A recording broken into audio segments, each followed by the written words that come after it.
Hello everyone, मैं हूं राज शर्मा और स्वागत है आपका अभ्युदय के इस ऑनलाइन प्लेटफॉर्म पे। फटाफट आप सभी आ जाएं ताकि आज के इस क्लास को हम स्टार्ट कर सकें। जी, आज हम बात करने वाले हैं एक नए टॉपिक के बारे में जो काफी इंपॉर्टेंट है आपके एग्जाम के पॉइंट ऑफ व्यू से। जी हाँ जी, आज हम बात करने वाले हैं स्पेस टेक्नोलॉजी के बारे में और बिल्कुल बेसिक से बात करेंगे कि आखिर ये स्पेस टेक्नोलॉजी में पीएसएलवी क्या होती है, जीएसएलवी क्या होती है और कौन कौन से फंडामेंटल यूनिट्स हैं जो आपके एग्जाम के पॉइंट ऑफ व्यू से काफी इंपॉर्टेंट है। जी Mohit Singh, good afternoon dear. आप सभी आ जाए ताकि आज के इस क्लास को स्टार्ट कर सके। आप सभी का एक बार फिर से स्वागत है मुख्यमंत्री अभ्युदय योजना 2021 के तहत। आज हम बात करेंगे स्पेस टेक्नोलॉजी के बारे में। तरन्नुम नाच, गुड आफ्टरनून बच्चे, सभी आ जाए। नमस्कार नमस्कार जी। तो आज स्पेस टेक्नोलॉजी के बारे में बात करने वाले हैं आज, और जब भी ये पूरा टॉपिक जो होगा आजकल जब भी हमारी क्लास होगी, और इस टॉपिक पे हम बात करेंगे क्योंकि ये आपके एग्जाम के पॉइंट ऑफ व्यू से काफी इंपॉर्टेंट है। आखिर स्पेस टेक्नोलॉजी में आपको पढ़ना क्या है? स्पेस टेक्नोलॉजी में आए दिन आप देख रहे होंगे कि कोई ना कोई सैटेलाइट जो है वो लॉन्च हो रही है, और हर एक सैटेलाइट का एक अपना स्पेशल गुण होता है, एक स्पेशल कैरेक्टर होता है जो भारत के लिए काफी महत्वपूर्ण है। गुड आफ्टरनून, सभी आ चुके हो। थैंक यू सो मच प्रेरणा, जय हिंद। ठीक है, तो आई थिंक आप सभी आ चुके हैं और चलिए स्टार्ट करते हैं। आज इंडियन स्पेस प्रोग्राम के बारे में बात करने वाले हैं कि आखिर ये है क्या। तो सबसे पहले स्पेस की बात कर रहे हैं तो हमें ये पता होना बहुत जरूरी है गाइस कि ये स्पेस आखिर होता क्या है, अंतरिक्ष आखिर है क्या। फिर हम आगे बात करेंगे कि अंतरिक्ष में ऑर्बिट्स क्या होते हैं, ठीक है, पृथ्वी की कक्षाएं क्या होती हैं। हम बात करेंगे कि जो सैटेलाइट भेजे जाते हैं वो सैटेलाइट किस व्हीकल यानी कि प्रक्षेपण यान से भेजे जाते हैं, रॉकेट्स क्या होती हैं, साउंडिंग रॉकेट्स क्या होती हैं, और कौन कौन सी चीजें इसमें यूज होती है। गुड आफ्टरनून बच्चे। चलिए, आई थिंक आप सभी आ चुके हैं और हम अपनी क्लास अब स्टार्ट करते हैं। सबसे पहले अगर मैं आपसे बात करूं कि ये अंतरिक्ष क्या है, तो देखो, अगर हम अंतरिक्ष की सबसे पहले बात करते हैं तो अंतरिक्ष का मतलब आखिर होता क्या है? अंतरिक्ष का मतलब ये है कि हमारी पृथ्वी से परे जितने भी खाली स्थान हैं जिसके अंतर्गत हम कह सकते हैं वहां पे आकाश गंगाएं हो, ठीक है, चाहे आप गैलेक्सी बोल सकते हो, वहां पे स्टार्स हो, तारे हो, अन्य ग्रह हो, उपग्रह हो, क्षुद्र ग्रह हो, है ना, इन सबसे जो पता हुआ स्थान है उसे हम अंतरिक्ष कहते हैं। ध्यान दीजिएगा, स्पेस की परिभाषा की बात कर रहे हैं हम, तो स्पेस किसे कहते हैं? पृथ्वी से परे खाली स्थान को जिसके अंतर्गत हम तारे, अन्य ग्रह, सैटेलाइट्स, उपग्रह आदि का अध्ययन करते हैं, उन्हें हम स्पेस कहते हैं।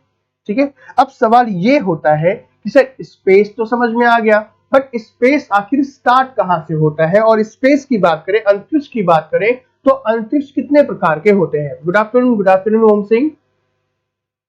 अभिषेक, is this first class of science and technology? नहीं अभिषेक, ये सेकंड क्लास है आज बच्चे। ठीक है, hi Shantanu, where is Junaid sir? Junaid sir भी आएंगे बट अभी यहाँ पे जो है वो क्लास हो रही है बच्चे। ठीक है, सो गाइस अभी ध्यान दीजिएगा कि हम बात करें कि आखिर हम स्पेस जो है, अंतरिक्ष हम कहां से माने, तो कहीं ना कहीं से तो हमें अंतरिक्ष मानना पड़ेगा। तो ध्यान दीजिएगा कि हमने क्या किया कि पृथ्वी के तल से 100 किलोमीटर ऊपर, ध्यान दीजिएगा क्या बोला मैंने कहा कि पृथ्वी, जैसे मान लीजिए ये जो है ये आपकी पृथ्वी है, और पृथ्वी के तल से ये मैंने ऊपर तक कर दिया, ये मान लिया मैंने 100 किलोमीटर। ठीक है, पृथ्वी के तल से 100 किलोमीटर ऊपर की ओर हमने एक काल्पनिक रेखा मान ली है। उस काल्पनिक रेखा को हमने कैरमल लाइन कहा। इस कैरमल लाइन से ऊपर का जो स्थान होता है, ये जो आप स्थान देख रहे हो बच्चों, ये स्थान जो आप देख रहे हो, इसे हम स्पेस कहते हैं, अंतरिक्ष कहते हैं। और ये जो कैरमल रेखा जो आप देख रहे हो, कैरमल रेखा, इसके नीचे जो 100 किलोमीटर है, इसे आप कह सकते हो पृथ्वी का वातावरण। आया समझ में? अब देखो, आपने अगर ज्योग्राफी पढ़ी है तो ज्योग्राफी में आपने पढ़ा होगा कि जो पृथ्वी की लेयर्स होती हैं, पृथ्वी के ऊपर जो वातावरण की जो लेयर्स होती हैं, वो कितनी कितनी पढ़ा ना हिंदी में, समताप मंडल, है ना, आयन मंडल, ये सारी की सारी चीजें। ठीक है, अभी ध्यान दीजिएगा कि जो पृथ्वी के तल से जो ऊपर का जो लेयर होता है इसे क्या बोलते हैं, ट्रोपोस्फेयर कहते हैं। ट्रोपोस्फेयर के ऊपर ही ओजोन की लेयर होती है। Is that clear? तो जितने भी वायुयान है या जो बैलून है वो कहां पे उड़ते हैं, वो ट्रोपोस्फेयर में उड़ते हैं। उसके ऊपर क्या, स्ट्रेटोस्फेयर। ध्यान दीजिएगा, स्ट्रेटोस्फेयर में जो हाई जेट होता है, हाई जेट बोल सकते हैं इसे, जो जेट विमान होते हैं, वो क्या होता है, ट्रोपोस्फेयर और स्ट्रेटोस्फेयर के बीच में।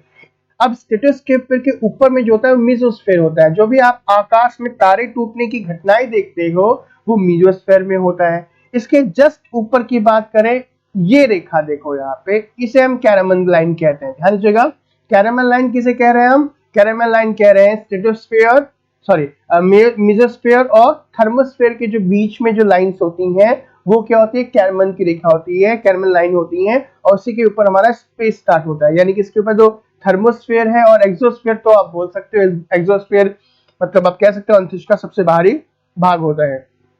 और जो हमारी पहली पीढ़ी के जो सैटेलाइट्स होते हैं, ध्यान दीजिएगा, वो थर्मोस्फेयर में होते हैं। ये यूपीपीसीएस में कई बार पूछा जा चुका है कि पहली पीढ़ी के सैटेलाइट, पहली पीढ़ी के उपग्रह जो है वातावरण के किस लेयर में होते हैं।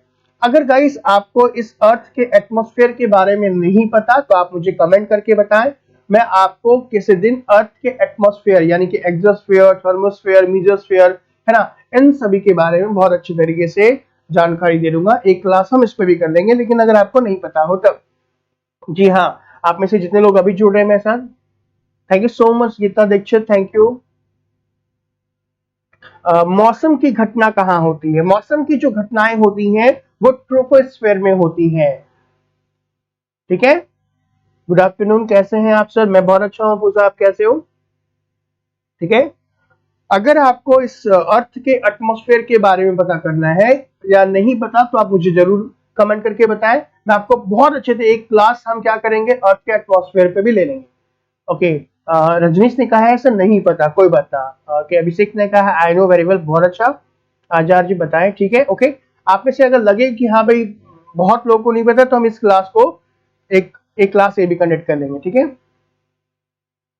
ओके पूजा, ठीक है, कोई बात नहीं, एक क्लास हम अर्थ के और अच्छी तरीके से डिटेल में पता कर लेंगे कि कौन कौन सी घटनाएं कहाँ पे होती है, कहाँ पे तापमान घटता है, कहाँ पे तापमान बढ़ता है, ये सारे के सारे। Where is to get notes. Abhishek अभी नोट्स की बात कर रहे हैं तो नोट्स की भी जो जानकारी होगी वो टीम की तरफ से दे दी जाएगी आपको।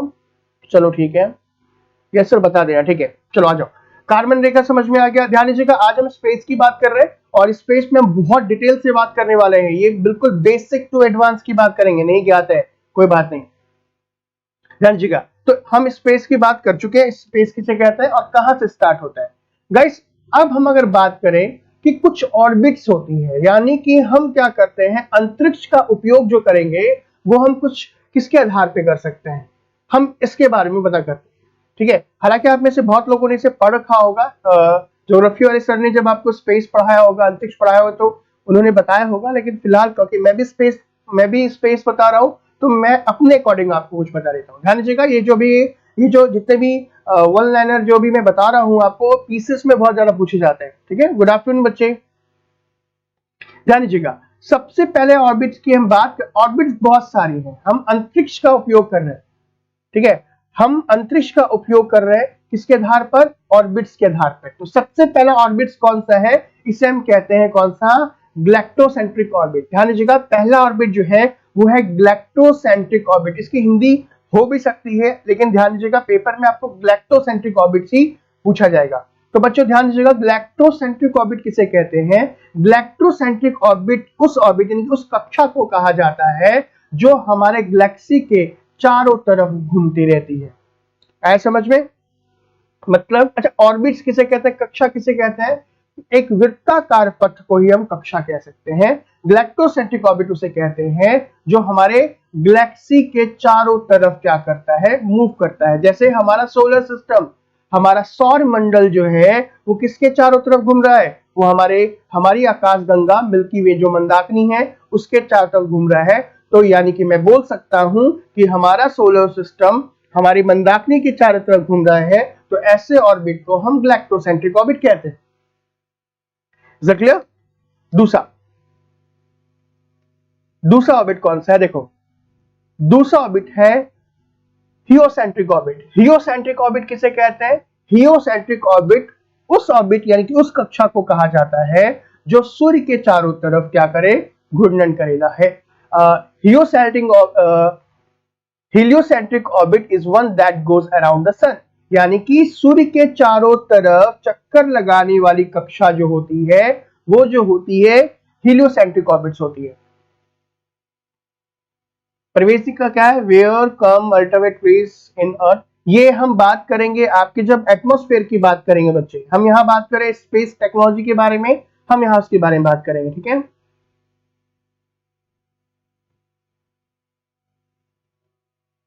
ठीक है, कब हुई क्लास स्टार्ट? अभी स्टार्ट हुई बच्चे। चलो, good afternoon Lakshmi, good afternoon Ranjana. समझ में आ रहा है मैं जो बोलना चाह रहा हूं? ये है कौन सा? Heliocentric orbit. ध्यान दीजिएगा, नेक्स्ट हम बात करते हैं ये ऑर्बिट हम क्यों पढ़ रहे हैं, मैं अभी आपको बताता हूं। देखो अगला जो ऑर्बिट है वो सबसे इंपॉर्टेंट ऑर्बिट बोल सकते हो, जिसे जियोसेंट्रिक ऑर्बिट कहते हो, ठीक है? जीसीओ भी कहते हैं। और ये कई बार आपने पेपर में पढ़ा हो कि जितने भी सैटेलाइट्स होते हैं वो इसी ऑर्बिट्स में होते हैं। एक ऐसी कक्षा जो क्या हो? पृथ्वी के चारों तरफ चक्कर लगाए। ध्यान दीजिएगा, जियोसेंट्रिक ऑर्बिट किसे कहते हैं? एक ऐसी कक्षा जो पृथ्वी के चारों तरफ चक्कर लगाए, ठीक है, उसे हम कहेंगे आपका जियोसेंट्रिक ऑर्बिट्स। ध्यान दीजिएगा, जितने भी हमारे सैटेलाइट्स होते हैं वो सभी के सभी जियोसेंट्रिक ऑर्बिट में ही प्लेस किए जाते हैं। जैसे हमारा चंद्रमा एक नेचुरल सैटेलाइट है, एक प्राकृतिक उपग्रह है, वो किस ऑर्बिट में है? वो है जियोसेंट्रिक ऑर्बिट्स के अंदर में, ठीक है? पुष्कर गुप्ता बंटेसर, मैं छत्तीसगढ़ से हूं, ओके? बहुत अच्छे, आ जाए। अभी क्या है? ये तो चलो हमने अंतरिक्ष की बात करी गाइस। अब हम बात करने वाले हैं कि पृथ्वी की जो कक्षाएं होती हैं उसके बारे में, ऑर्बिट ऑफ अर्थ के बारे में। ध्यान दीजिएगा, अब हम बात करने वाले हैं किसके बारे में? पृथ्वी की कक्षा। हम पृथ्वी की कक्षा का किस प्रकार से उपयोग करेंगे अपने फायदे के लिए, यहां पे हम जानकारी प्राप्त करने वाले हैं, ठीक है? ध्यान दीजिएगा कि गाइस की अर्थ के ऑर्बिट्स की बात करें तो अर्थ के ऑर्बिट्स बेसिकली 3 प्रकार के होते हैं। 3 प्रकार की कक्षा होती हैं जो पृथ्वी की कक्षा हो सकती हैं, जिसमें 3 प्रकार की कौन कौन सी है? पहली कक्षा जो है वो है लियो, जिसे हम लो और ऑर्बिट भी कहते हैं। दूसरा है मियो, जिसे हम मीडियम अर्थ ऑर्बिट भी कहते हैं। और तीसरा हियो, जिसे हाई अर्थ ऑर्बिट भी कहते हैं। कहीं कहीं इसको हम हाई की जगह इसे जियो भी कहते हैं। क्या कहते हैं? जियो भी कहते हैं। अब गाइस आपने अगर पढ़ा होगा तो एक ऑर्बिट और पढ़ा होगा। सर ऑर्बिट्स को डिवाइड कैसे करते हैं? ऑर्बिट को डिवाइड हम अपने यूजेस पे करते हैं कि हमारा यूज क्या है। अंतरिक्ष के ऑर्बिट्स की बात कर लेंगे, हम पृथ्वी के ऑर्बिट्स की बात कर लेंगे। तो जो जियोसेंट्रिक ऑर्बिट्स होता है वो सबसे महत्वपूर्ण ऑर्बिट है, क्योंकि वो हमारी पृथ्वी के चारों तरफ है, जिसका उपयोग हम करते हैं। तो अभी जो हम बात कर रहे हैं, हम अपने उपयोग के आधार पर बात कर रहे हैं कि ऑर्बिट्स कितने प्रकार के हैं। तो यहाँ पे 3 प्रकार के ऑर्बिट्स हैं, लेकिन आपने एक और पढ़ा होगा जिसे आप नियो बोलते हो, NEO, है ना? इसे हम नियर और ऑर्बिट भी कह सकते हैं, नियर अर्थ ऑर्बिट भी कहते हैं। अभी ध्यान दीजिएगा कि भाई सर हम ये ऑर्बिट्स क्यों पढ़ रहे हैं, क्या इसका कोई रेलेवेंट है? हाँ जी है, बिल्कुल है। अभी देखो कि ऑर्बिट्स किस प्रकार से होती है। 3 प्रकार के ऑर्बिट्स की बात कराएं, ठीक है? सिखाने का है जियोसेंट्रिक ऑर्बिट्स की हाइट कितनी होती है। सीखा, हम उसी की बात कर रहे हैं अभी कि कितनी हो सकती है इसकी हाइट। इसकी हाइट 200 से लेकर के 36,000 किलोमीटर तक हो सकती है जियोसेंट्रिक की, जिसका हम उपयोग कर रहे हैं। ध्यान दीजिएगा, अब इस फिगर को देखो, आप जो देख रहे हो अभी यहाँ पे जो फिगर आप देख पा रहे हो, ये देखो अर्थ की जो सबसे पास वाली जो ऑर्बिट्स हो रही है। ध्यान दीजिएगा, बिल्कुल बोल सकते हो geocentric orbits come under the mesosphere. देखो यहाँ पे बच्चों, ये जो पृथ्वी की नहीं, जियोसेंट्रिक ऑर्बिट्स जो गाइस से काफी लंबी हो सकती है, वो जितना हम यूज कर पाए पृथ्वी के ऑर्बिट से ना। देखो ये मोशन जो सबसे पहला जो लियो है, देखो ये कितने पास में है, पृथ्वी के सबसे पास में, ठीक है? दूसरा जो है वो मियो, देखो ये कैसे है, और ये है जियो। अभी आपको ये नहीं समझ में आ रहा होगा कि सर ये जो है आड़ी तिरछी है, कोई आपका इक्वेटर पे चल रहा है, कोई पोलर पे चल रहा है, तो परेशान होने की बात नहीं है, बस ध्यान से सुनिएगा।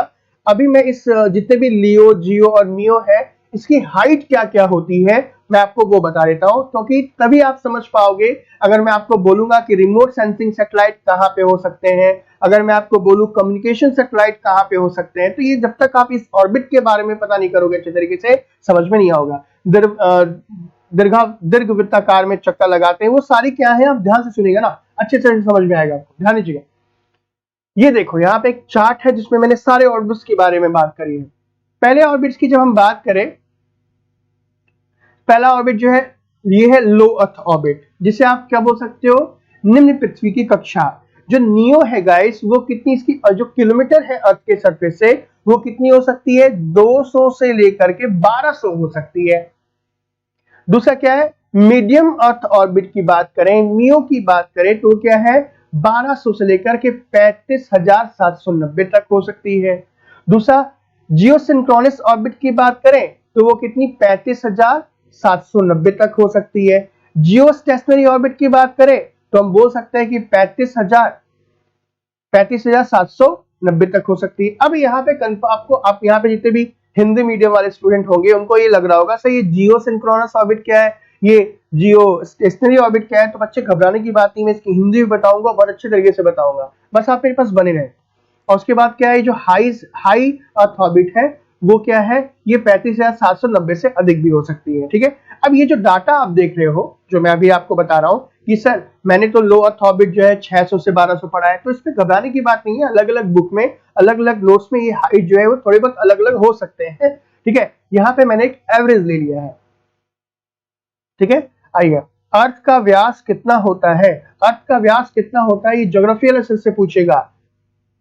ठीक है, मैं यहाँ पे साइंस एंड टेक्नोलॉजी पढ़ा रहा हूं।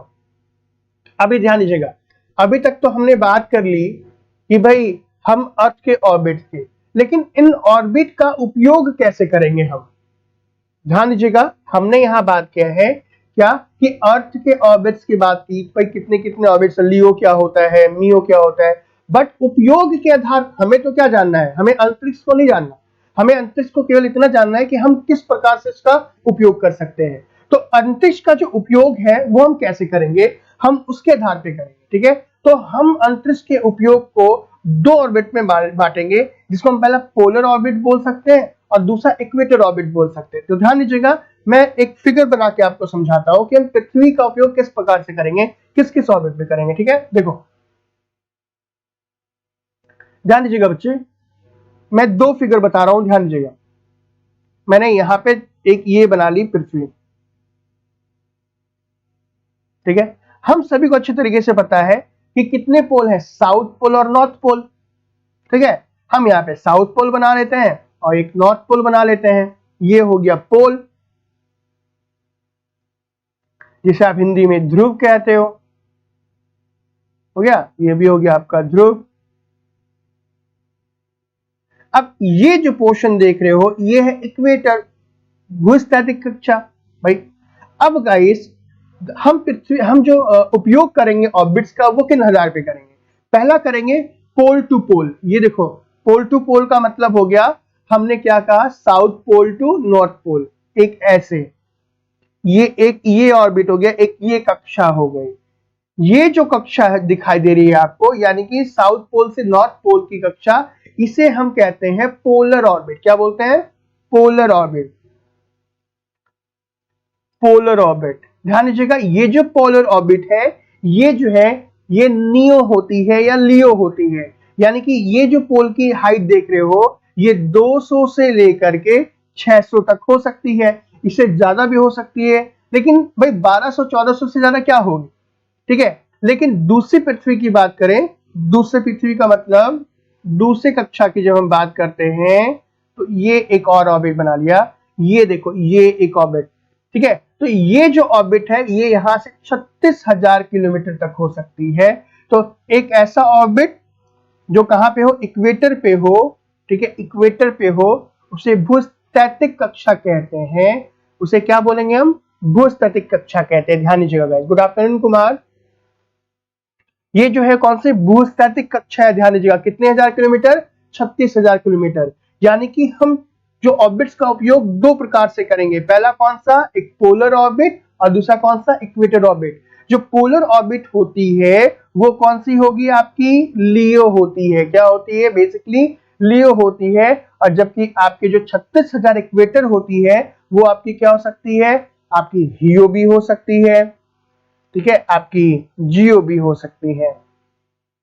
तो यहां पे बस ये जानकारी बहुत जरूरी है कि भाई पृथ्वी की बात करें तो जैसे मान लो ये पृथ्वी है, ठीक है, तो पृथ्वी की बात करें तो पृथ्वी के जब हम पोल टू पोल किसी सैटेलाइट को भेजेंगे तो वो क्या होगा, पोलर सैटेलाइट होगा, ठीक है। और जब हम इक्वेटर पे भेजेंगे तो वो क्या होगा, इक्वेटर ऑर्बिट होगा, ठीक है। बस एक चीज मुझे ध्यान देना, एक बात यहां पे ध्यान देना कि भाई हमें अच्छे तरीके से पता है कि ये जो पृथ्वी है ये 24 घंटे में एक चक्कर पूरा कर लेती है, आया समझ में। लेकिन जब हम पोल पे किसी सैटेलाइट को रखेंगे तो पोल पे सैटेलाइट तो कितना किलोमीटर होगा, ज्यादा 200 600 किलोमीटर। अब 600 किलोमीटर ऊंचाई पर अगर कोई ऑर्बिट होगा तो वो अपना पूरा कार्यकाल जो होगा वो कितने घंटे में, वो 90 मिनट में क्या करेगा, पूरा कर लेगा। तो जब 90 मिनट में ये पूरा कर रहा है अपना एक चक्कर, और पृथ्वी पूरे चक्कर को 24 घंटे में क्या कर रही है, पूरा कर रही है, तो हमें अच्छे तरीके से पता है कि पोलर ऑर्बिट पृथ्वी के एक चक्कर में अपने कई चक्कर लगा लेगा। यानी कि ऐसा सैटेलाइट जो होगा वो पृथ्वी के किसी एक भाग में 24 घंटा तो रहेगा नहीं। तो इसका मतलब क्या हुआ, इसका मतलब ये हुआ कि भाई अगर पृथ्वी 24 घंटे में अपना एक चक्कर पूरा कर रही है और ये जो पोलर ऑर्बिट है वो अपना 90 मिनट में एक चक्कर पूरा कर रही है, तो यहां पे कम्युनिकेशन सैटेलाइट क्या हम रख पाएंगे, क्या कम्युनिकेशन सैटेलाइट के एक जगह पर 24 घंटा जो है वो कम्युनिकेशन हो पाएगा, कोई बताए मुझे। करंट जनरल साइंस की भी करवाएंगे क्या, हाँ बिल्कुल बिल्कुल करवाऊंगा, सारी अभी साइंस एंड टेक है ना, और जनरल साइंस सारी चीजें होंगी बच्चों मुझे ध्यान से बताओ मैं जो पूछना चाह रहा हूं आपसे। मैंने ये कहा कि पृथ्वी 24 घंटा में अपना एक चक्कर पूरा करती है, जबकि जो पोलर सैटेलाइट है वो पृथ्वी के सतह से कितने किलोमीटर, 600 किलोमीटर ऊपर है, वो अपना एक चक्कर 90 मिनट में पूरा करता है। तो क्या पोलर सैटेलाइट पे अगर हम किसी सैटेलाइट को रखेंगे तो क्या यहां पर कम्युनिकेशन संभव है,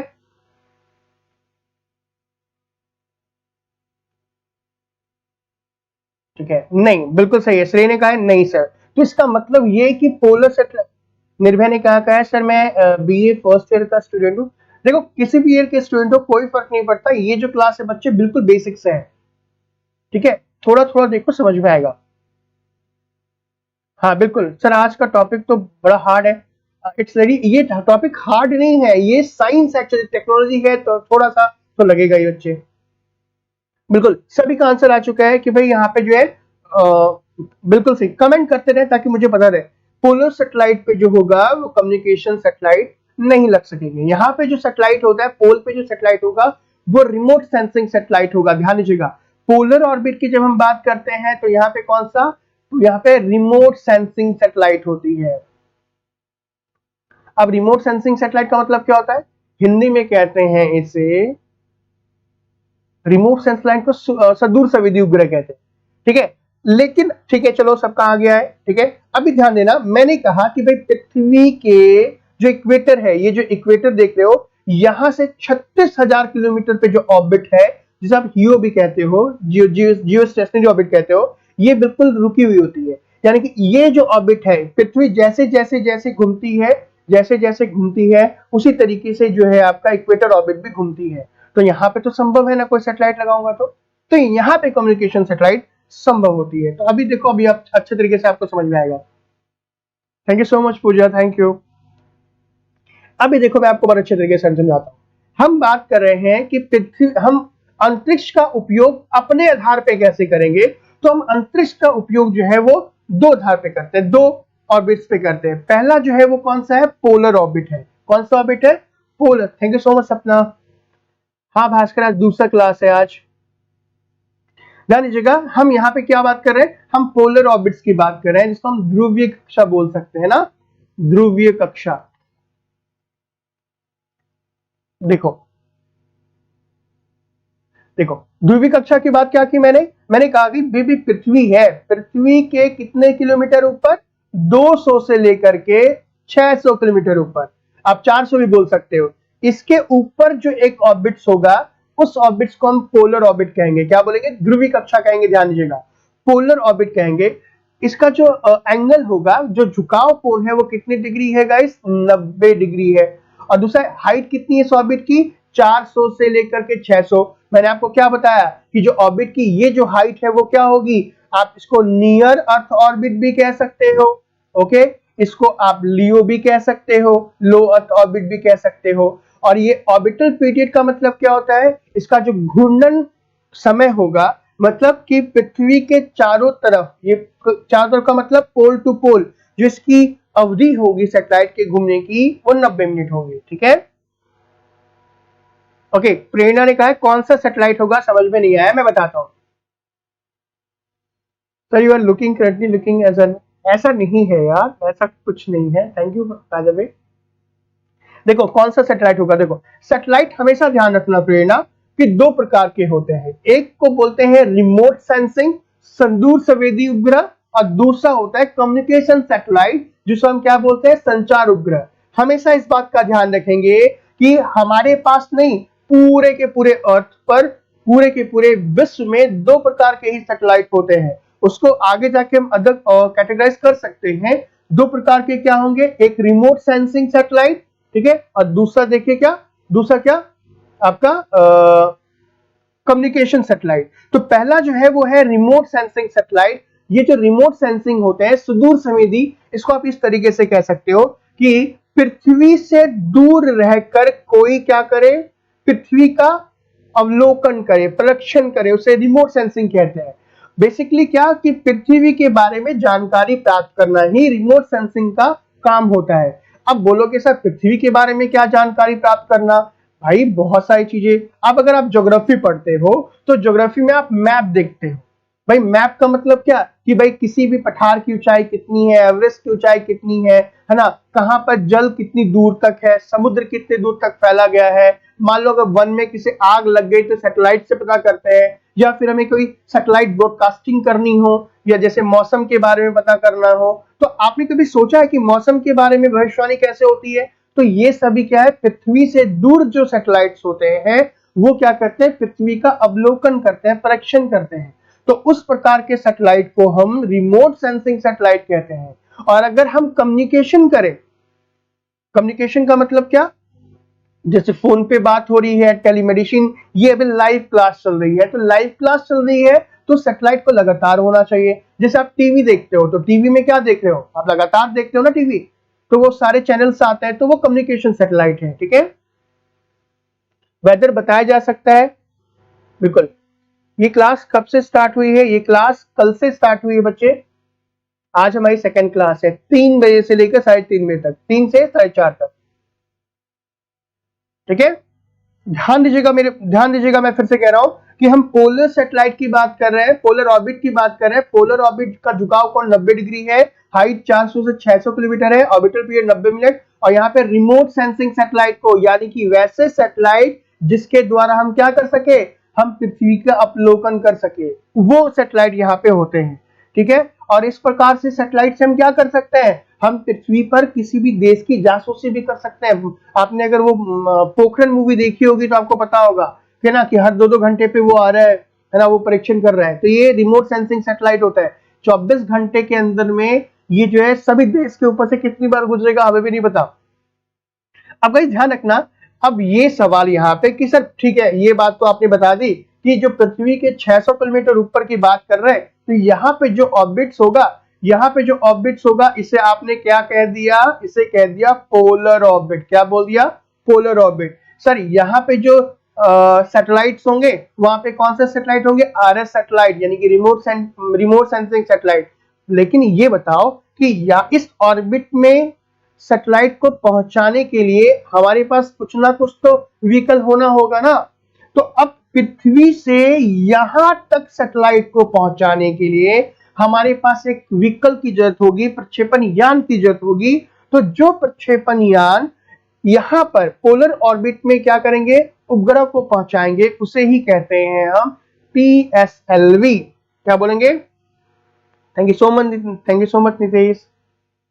ठीक है, क्या बोलते हैं? PSLV, polar satellite launching vehicle. मतलब ये कि जैसे कि अगर मैं आपसे बोलूं, मान लो कि जैसे ये सैटेलाइट है, ये सैटेलाइट है, और ये इस सैटेलाइट को हमें कहां पहुंचाना है, इस सैटेलाइट को हमें पहुंचाना है पोलर ऑर्बिट पे। तो मैं इस सैटेलाइट को क्या करूंगा, एक व्हीकल के द्वारा, मतलब एक यान के द्वारा उसे लेके जाऊंगा और वहां पे छोड़ दूंगा। तो ये जो व्हीकल लेके गया उसे पीएसएलवी कहेंगे। तो पीएसएलवी बेसिकली किसके लिए काम आता है, पोलर सैटेलाइट के लिए। यानी कि जितने भी कम्युनिकेशन सैटेलाइट होंगे वो पोलर सैटेलाइट से नहीं भेजे जाते, पोलर से नहीं भेजे जाते, ध्यान रखना, पीएसएलवी से नहीं भेजे जाते, कुछ कुछ भेजे जा सकते हैं। वो कौन कौन से मैं आपको आगे बताऊंगा। अब ध्यान रखना गाइस कि यहाँ पे जो सैटेलाइट होते हैं, मतलब पोलर ऑर्बिट में जो सैटेलाइट होते हैं, उनकी जो लाइफ स्पैन होती है वो बहुत कम होती है, 7 साल, 3 साल, 4 साल। क्यों, हमें अच्छी तरीके से पता है, अपने ज्योग्राफी ने आप अगर पता होगा, आपको भी पता होगा कि भाई 600 से 400 तक ऊपर जो होगा वहां पे इन्वायरमेंट थोड़ा बहुत प्रेजेंट रहता है और ये गुरुत्वाकर्षण के संपर्क में भी रहता है। तो बार बार घर्षण की वजह से यहाँ पे जो सैटेलाइट्स होते हैं अधिकतर खराब हो जाते हैं। तो स्पेस जंक की जब बात की जाए तो स्पेस जंक जो है, अंतरिक्ष का जो कचरा होता है, वो सबसे ज्यादा पोलर ऑर्बिट में पाया जाता है। ये क्वेश्चन पीसेस का क्वेश्चन है कि सबसे ज्यादा अंतरिक्ष कचरा किस ऑर्बिट में पाया जाता है। अगर पोलर पोलर हो तो पोलर डाल देना, नियो हो तो नियो डाल देना, और लियो हो तो लियो डाल देना। रिमोट सेंसिंग एक वक्त पर एक ही जगह वेदर बताएगा, बिल्कुल, इससे बहुत सारे सैटेलाइट्स होंगे उसके लिए। जी बिल्कुल सही कहा है आपने भास्कर, 7 साल ही होंगे। सैटेलाइट किस मंडल में होते हैं, परवेज आलम ने कहा है, बता दो बच्चे किस मंडल में होते हैं। सर पीएसएलवी जैसे सैटेलाइट, पोलर सैटेलाइट, हाँ बिल्कुल सही कहा, बिल्कुल सही कहा। सर कितने आवर की क्लास है, ये क्लास 1.5 घंटे की है बच्चे, यहां तक समझ में आ गया। तो देखो अभी ध्यान रखना, हम पोलर सैटेलाइट की बात कर रहे थे, तो पोलर सैटेलाइट का तो समझ में आ गया कि यहाँ पर रिमोट सेंसिंग सैटेलाइट होगा। दूसरा आ जाते हैं इक्वेटर के पास। देखो ये पोलर सैटेलाइट देख रहे हो, ये इमेज देख रहे हो, ये पृथ्वी पे एकदम ऊपर से नीचे जा रहा है ना।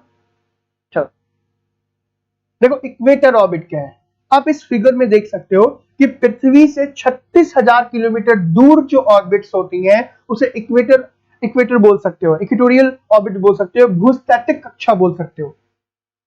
ध्यान दीजिएगा, ये जो भूस्थैतिक कक्षा है ये बिल्कुल 36,000 किलोमीटर के दूर है। देखो 36,000 किलोमीटर है, ये 35,000 भी कुछ बोल सकते हो, 36,000। जैसे जैसे पृथ्वी घूम रही है ये ऑर्बिट भी देखो वैसे वैसे घूम रहा है, ठीक है, आया समझ में, घूम रहा है कि नहीं घूम रहा है, देखो जैसे जैसे घूम रहा है। यानी कि अगर मैं बात करूं कि ये पृथ्वी है और ये पृथ्वी है और ये 36,000 किलोमीटर दूर कौन सी रेखा, कौन सी ऑर्बिट है, भूस्थैतिक कक्षा है। तो ये जैसे जैसे जैसे जैसे जैसे जैसे पृथ्वी घूमेगी वैसे वैसे, यानी कि मान लो कि मैंने पृथ्वी के दक्षिण में किसी सैटेलाइट को छोड़ा तो ये पृथ्वी के हमेशा दक्षिण में ही रहेगा, यानी कि ये कॉन्टिन्यूशन रहेगा, यहाँ पे ये बिल्कुल प्रॉपर तरीके से रहेगा, जैसे जैसे पृथ्वी घूमेगी वैसे वैसे ही घूमेगा। यानी कि यहाँ पर कम्युनिकेशन संभव है, यानी कि अगर हम कोई कम्युनिकेशन संचार उपग्रह लगाएं तो यहीं पर लगा सकते हैं। तो ध्यान दीजिएगा, मैंने आपको 2 ऑर्बिट बताए, एक पोलर ऑर्बिट और एक कौन सा, इक्वेटोरियल ऑर्बिट,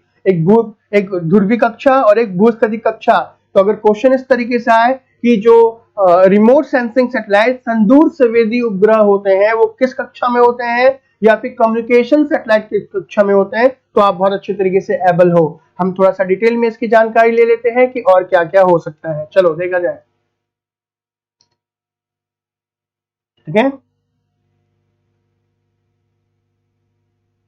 सर सैटेलाइट तो आयनोस्फीयर में फ्लो करता है, बिल्कुल अमर सिंह। देखो बच्चे यहाँ पे भी जो आप आयनोस्फीयर है, मेसोस्फीयर है, थर्मोस्फीयर है, अभी अगर आप पहले से क्लास देख रहे होगे तो मैं थोड़ा सा आपको ओवरव्यू दे दिया। ये जितने भी जो आयनोस्फीयर की बात, आप में से बहुत लोग ऐसे भी हैं जिनको भी आयनोस्फीयर हुआ, मीजोस्फीयर हुआ, है ना, एक्सोस्फीयर हुआ, इन सब के बारे में पता नहीं है, ठीक है, क्योंकि यहाँ पे हम स्पेस टेक्नोलॉजी से रिलेटेड क्वेश्चन को करेंगे। तो यहाँ पे वो स्पेस जो आप जितने भी आयनोस्फीयर है या समताप मंडल है ना, विषम मंडल है, यहाँ पे बात नहीं करेंगे, वो एक अलग से क्लास में आपको ले लूंगा जिसमें आपको प्रॉपर तरीके से पता चल जाएगा कि पहली पीढ़ी के सैटेलाइट कहाँ पे होते हैं, सेकंड पीढ़ी के सैटेलाइट, सेकंड जनरेशन के सैटेलाइट कहाँ पे होते हैं। ये जनरेशन टू जनरेशन सैटेलाइट होते हैं। हम किसी एटमॉस्फेयर के किसी एक लेयर में हम ये नहीं बता सकते कि भाई हमने आयनोस्फेयर में ही 100% क्या होता है, वो सैटेलाइट होता है, वो जनरेशन टू जनरेशन होता है। ओके, ये जो रेड लाइन थी वो रेड लाइन वो डिस्टेंस थी बच्चे, है ना। हाँ विपिन, ये रेड लाइन क्या थी? वो डिस्टेंस थी। डिस्टेंस का मतलब कि पृथ्वी से लेकर के उस ऑर्बिट की डिस्टेंस जो है ना 36,000 वो थी। देखो इक्वेटोरियल ऑर्बिट की बात करें तो इसका जो झुकाव कोण होता है, उसका झुकाव कोण कितना 0 डिग्री होता है। और इसका जो ऑर्बिटल हाइट है, मतलब जो कक्षीय जो दूरी है, जो ऊंचाई है, वो 36,000 किलोमीटर। और इसका ऑर्बिटल पीरियड कितना है? 24 घंटा। यानी कि ये जो इक्वेटोरियल ऑर्बिट है, भूस्तरिक कक्षा, ये 24 घंटा जो होगी, 24 घंटे में अपना एक चक्कर पूरा करती है। अब यहां पर क्या है, यहाँ पे किस प्रकार के सैटेलाइट को लेके जाते हैं? यहाँ पे IRNSS सैटेलाइट, ठीक है। अब ये IRNS क्या है? घबराने की बात नहीं है, मैं सैटेलाइट बताऊंगा तो बिल्कुल अच्छे तरीके से बताऊंगा। यहाँ पर वेदर सैटेलाइट, यहाँ पे कम्युनिकेशन सैटेलाइट प्लेस किए जाते हैं। अभी ध्यान दीजिएगा कि यहाँ पर जो, जैसे देखो मेरी बात देखो, ये मैंने पृथ्वी बनाई और ये पृथ्वी से 36,000 किलोमीटर दूर ये दूरी है। तो यहां पे कोई भी सैटेलाइट अगर होगा, और ऑब्वियसली सी बात है दूरी बहुत ज्यादा है, अगर हमने यहाँ पे किसी भी सैटेलाइट को प्लेस किया तो भाई साहब यहाँ पे दूरी कितनी देख रहे हो? दूरी 36,000 किलोमीटर है। तो यानी कि इस सैटेलाइट को यहाँ प्लेस करने के लिए हमारे पास एक ऐसा व्हीकल होना चाहिए जो काफी एडवांस व्हीकल होना चाहिए, क्योंकि ये हाइट भी बहुत ज्यादा है और यहाँ पे हैवी सैटेलाइट होते हैं। तो यहाँ तक पहुंचाने के लिए जो हमें व्हीकल की जरूरत होगी वो GSLV होगी, ठीक है। और जो पोलर की बात कर रहे थे हम, पोलर, ये यहाँ पोल पे बजने के लिए हमें क्या चाहिए? PSLV, यानी कि पोलर सैटेलाइट लॉन्चिंग व्हीकल और GSLV। तो अब GSLV की बात करें तो हम कुछ सैटेलाइट तो भेज सकते हैं, लेकिन ध्यान रखना कि जो यहाँ पे 36,000 किलोमीटर दूर जो सैटेलाइट प्रक्षेपित किए जाते हैं बच्चों, वो हम अभी पूरी तरीके से सक्षम नहीं है। हम अभी भी फ्रेंच गुयाना से ही क्या करते हैं ना, फ्रांस हो गया, अमेरिका हो गया, उनके व्हीकल से हम अपना जो है सैटेलाइट प्रक्षेपित कराते हैं। शिव प्रताप सिंह सर, PDF हिंदी में भी दिखाने का प्रयास कीजिए, कोशिश करेंगे बच्चे।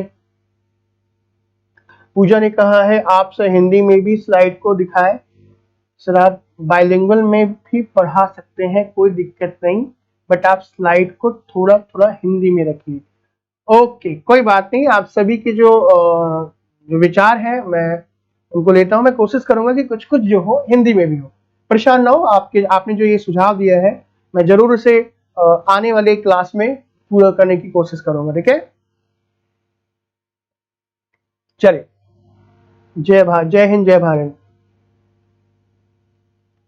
सर PSLV और GSLV की कोई फुल फॉर्म भी है क्या? हाँ, इट लेडी सिंह, GSLV और PSLV की फुल फॉर्म भी है। आप, और मैं आपको बताऊं, अभी ये PSLV या GSLV तो हम आए नहीं है, मैंने तो ऊपर थोड़ा सा अभी ओवरव्यू दिया है।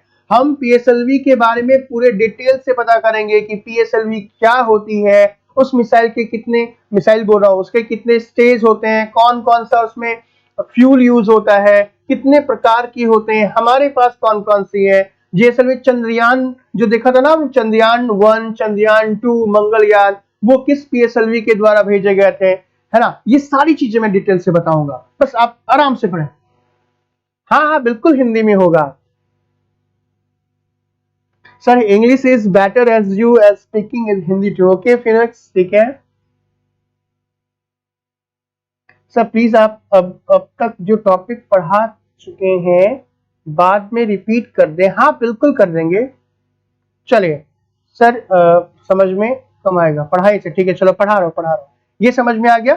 ध्यान रखना, GSLV समझ में आ गया कि GSLV क्या है। गाइस यहाँ पे ग्रेविटी, जो यहाँ पे जो सैटेलाइट्स होते हैं ना, उनकी लाइफ स्पैन बहुत ज्यादा होती है। क्यों? क्योंकि वैक्यूम पूरी तरीके से कोई मतलब कोई डिस्टर्बेंस नहीं है, कोई ग्रेविटी नहीं है, तो यहाँ पे जो सैटेलाइट्स होते हैं उनकी लाइफ बहुत अच्छी होती है, ठीक है। और ध्यान देना आपने, ये बात तो सबसे इंपॉर्टेंट है कि हमारा जो कम्युनिकेशन सैटेलाइट है, अभी इंडिया की बात करते हैं, मान लो जैसे ये मैंने इंडिया है, ठीक है, ये साउथ हो गया, ये नॉर्थ हो गया।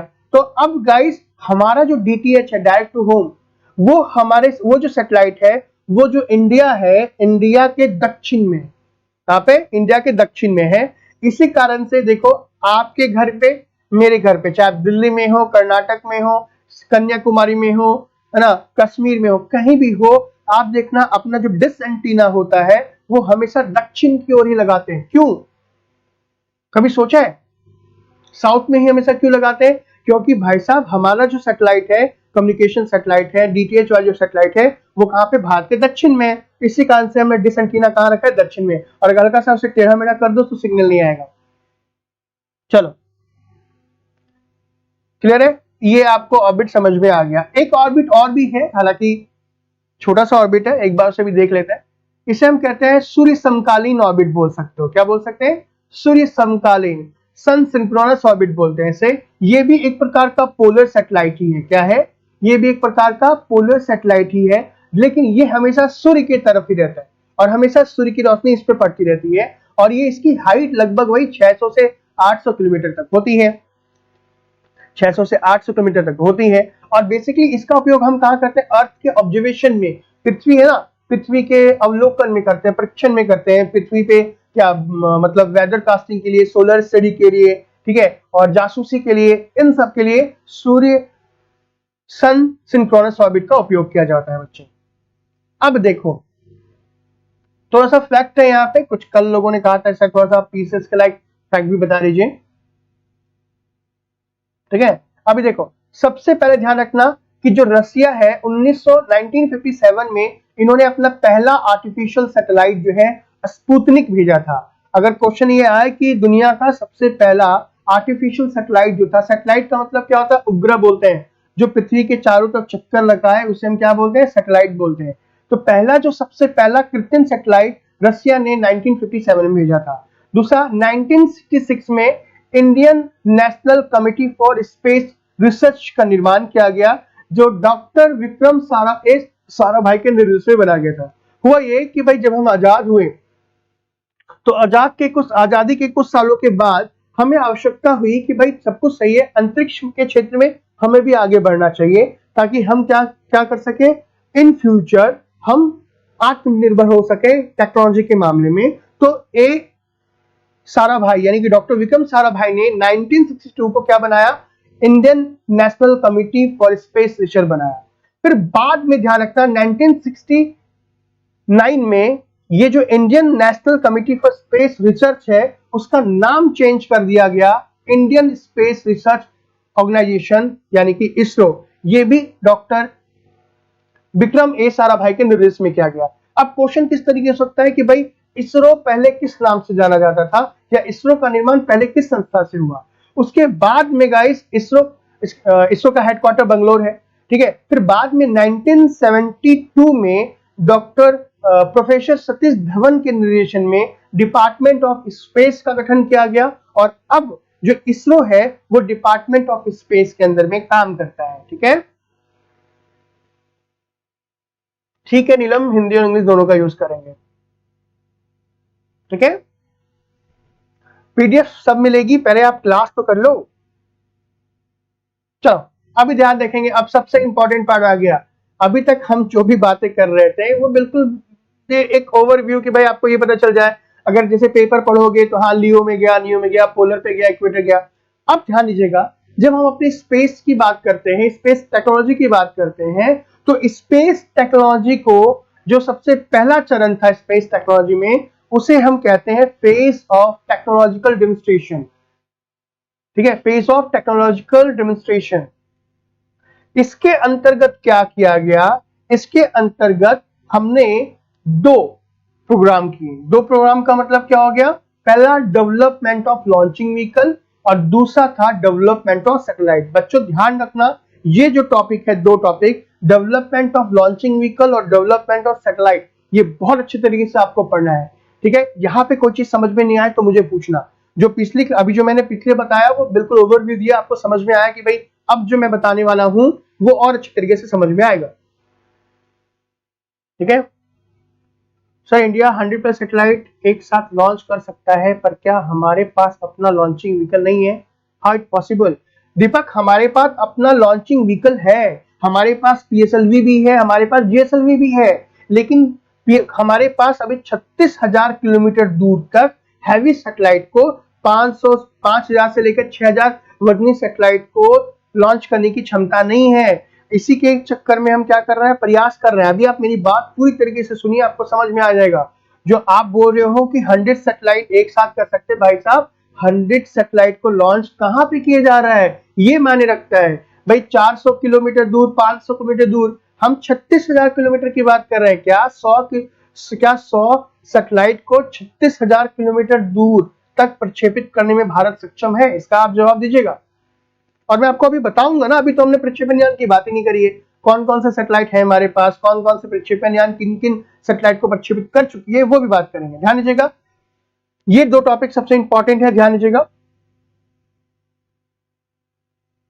ठीक है, कि यहां पे हम बात करेंगे सबसे पहले किसके बारे में guys? Development of launching vehicle पहले करेंगे। कितने लॉन्चिंग व्हीकल है हमारे पास, इन फ्यूचर हमारे पास कौन कौन सा होगा।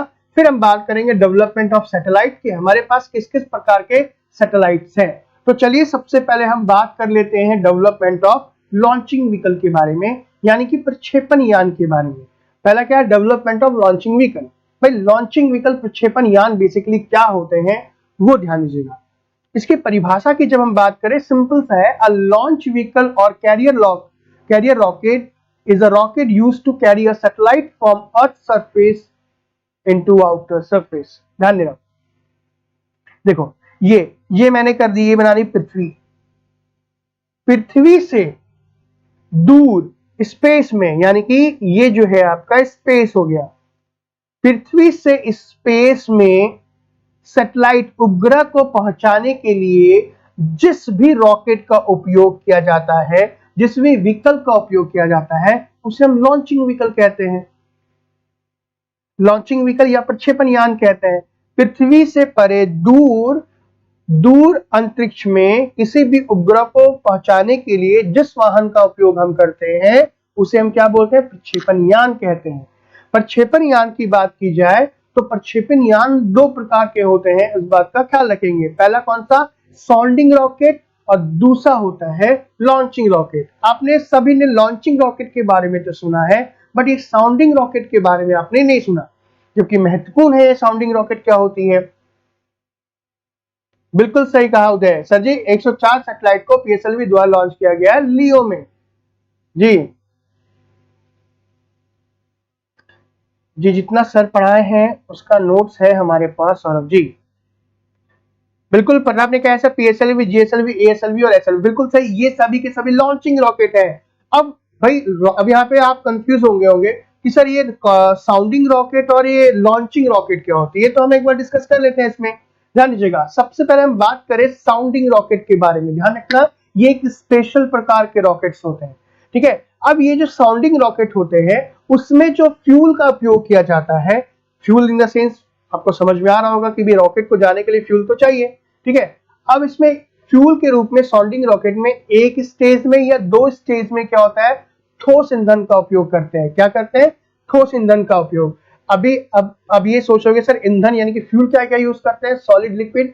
तो जब हम आगे की क्लास करेंगे तब मैं आपको वहां पे बताऊंगा कि सॉलिड में क्या यूज करते हैं और लिक्विड में क्या यूज करते हैं। मैं आपको हालांकि यहाँ पे बता दूं कि जो सॉलिड फ्यूल होता है रॉकेट में वो HTPP होता है, HTTP, हाइड्रोक्सिल टर्मिनेटेड तो पॉलीब्यूटाडाइन। ठीक है, छोड़ दो उसको, यहाँ पे अभी समझने की जरूरत नहीं है। बस इतना ध्यान रखना कि जो साउंडिंग रॉकेट है इसमें जो फ्यूल का उपयोग किया जाता है वो सॉलिड फ्यूल होता है, और उसमें कितने चैम्बर में फ्यूल भरा होता है? 1 या 2 में। अब ये साउंडिंग रॉकेट का काम क्या है? इस साउंडिंग रॉकेट का जो काम होता है वो ध्यान रखना, जो हमारे अपर एटमॉस्फेयर रीजन होते हैं, मतलब हमारे जो वातावरण है, जो वातावरण का जो सबसे ऊपरी हिस्सा होता है, आइनोस्फेयर की बात कर लो, एक्सोस्फेयर की बात कर लो, थर्मोस्फेयर की बात कर लो, है ना, उस परत में जो ग्रीन हाउस गैसेज हैं, ठीक है, फोटोकेमिकल स्मोक है, ओजोन का जो क्षरण हो रहा है, और जो वेदर, जो मौसम का जो चेंजेस हो रहा है, वो सब हम साउंडिंग रॉकेट से पता लगाते हैं। किससे? ठीक है, साउंडिंग रॉकेट से हम पता लगाते हैं। इसी कारण से साउंडिंग रॉकेट को हम कभी कभी रिसर्च रॉकेट भी कहते हैं, क्योंकि इस प्रकार के रॉकेट का उपयोग क्या करने के लिए? हम कुछ चीजों को मेजर करने के लिए, हम कुछ साइंटिफिक रिसर्च करने के लिए ही हम बनाते हैं। ऐसे समझ में, इससे किसी उपग्रह को प्रक्षेपित नहीं किया जाता, इससे केवल और केवल क्या पता किया जाता है? हम फोटोकेमिकल स्मोक के बारे में पता कर सकते हैं, ओजोन का क्षरण कितना हो रहा है और कहां पे हो रहा है वो पता कर सकते हैं, ग्रीन हाउस लेवल कितना है वो पता कर सकते हैं। ध्यान रखिएगा गाइस, ये जो सबसे इंपॉर्टेंट बात है कि ये जो हमारे पास भारत अभी जितने भी साउंडिंग रॉकेट्स हैं वो क्या कर रहा है, एक नाम से लॉन्च करता है जिसका नाम है रोहिणी साउंडिंग रॉकेट। ध्यान रखना कि जो इसरो है वो साउंडिंग रॉकेट को रोहिणी साउंडिंग रॉकेट के नाम से क्या करता है, लॉन्च करता है। अब यहाँ पे एक स्पेशल टिप दे रहा हूं मैं आप सभी को, जो पीसीएस में क्वेश्चन पूछा जाता है कि इंडिया का सबसे पहला साउंडिंग रॉकेट कौन था, तो वो था नाइक अपाचे। कौन था, नाइक अपाचे, इंडिया का सबसे पहला साउंडिंग रॉकेट जिसे हमने अमेरिका की हेल्प से बनाया था। हाइड्रोजन टर्मिनेटेड पॉलीब्यूटाडाइन, बिल्कुल सही कहा है। ठीक है, क्लियर है।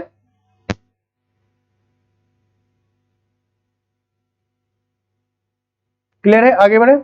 तो मतलब ये हुआ कि हमने क्या कहा कि मैंने क्या कहा कि जो भी आपका क्या है साउंडिंग रॉकेट होगा वो क्या करेगा, आपका अपर मोस्ट जो एटमॉस्फेरिक रीजन होता है वहां पे भी काम कर सकता है, और वहां पे जो भी ओजोन की लेयर होगी, जो भी कुछ हो रहा है सारे के सारे वहां बताना स्टार्ट कर देगा। ठीक है, क्लियर है, आगे बढ़े। चलिए नेक्स्ट हम बात कर लेते हैं किसके बारे में, सर ये लॉन्चिंग रॉकेट क्या होते हैं। देखो लॉन्चिंग रॉकेट का मतलब क्या है, लॉन्चिंग रॉकेट उसे कहते हैं जो किसी उपग्रह को ले करके अंतरिक्ष में जाए और अंतरिक्ष में उसकी जो कक्षा होती है वहां पर उसे प्रतिस्थापित कर दे, वहां पर उसे स्थापित कर दे, उसे हम लॉन्चिंग रॉकेट कहते हैं। लॉन्चिंग रॉकेट जो है वो कहीं से भी छोड़े जा सकते हैं, वो सतह से भी छोड़े जा सकते हैं या फिर वो सी लॉन्च से भी छोड़े जा सकते हैं। तो हमारे पास कौन कौन से लॉन्चिंग रॉकेट्स हैं मैं आपको बता दूं। स्टार्टिंग की बात करें तो ध्यान रखना हमने सबसे पहला बनाया था SLV जिसे सैटेलाइट लॉन्चिंग व्हीकल कहते हैं। दूसरा है उसके बाद ASLV augmented satellite launching vehicle कहते हैं। दूसरा है PSLV polar satellite launching vehicle कहते हैं। GSLV जियो स्टेशनरी सैटेलाइट लॉन्चिंग व्हीकल कहते हैं। और RLV रीयूजेबल लॉन्चिंग व्हीकल कहते हैं। अभी ध्यान दीजिएगा, ये हमारे पास कुछ सैटेलाइट्स हैं जो फिलहाल भारत के पास हैं। कौन कौन सा, SLV, ASLV, PSLV, GSLV और RLV। अब हम इसके बारे में डिटेल से पता करेंगे कि इसका क्या क्या काम होता है। ठीक है,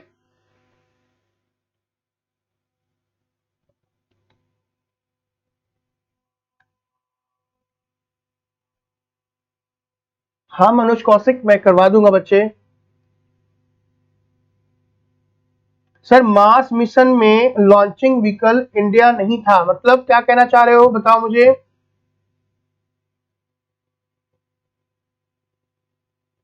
ठीक है, चलिए अब स्टार्ट करते हैं आगे। ठीक है, अब एक एक करके बारे में बात करते हैं। SLV क्या है, PSLV क्या है, GSLV क्या है, ध्यान दीजिएगा गाइस। सबसे पहले हम बात कर लेते हैं किसके बारे में। देखो ये पूरा एक सीरीज देख लो। SLV की सीरीज है, SLV है, PSLV है, GSLV है और GSLV Mark 3 है। देख रहे हो कि पहले जो हमारा सैटेलाइट था कितना छोटा सा था पहले, है ना, एकदम छोटू सा सैटेलाइट था ये। छोटू सा का मतलब कि पहले सैटेलाइट जो है वो कम पावर का था, फिर थोड़ा थोड़ा वो बढ़ता गया SLV, फिर PSLV, फिर GSLV, फिर GSLV Mark 3। देख रहे हो Mark 3 कितना पावरफुल लग रहा है, पावरफुल है भी भाई। सर हम RLV को बना चुके, इसके माध्यम से गगनयान 2020-22 में जाएगा। RLV क्या है मैं बात करूंगा, बिल्कुल हम बना रहे हैं अभी। ठीक है,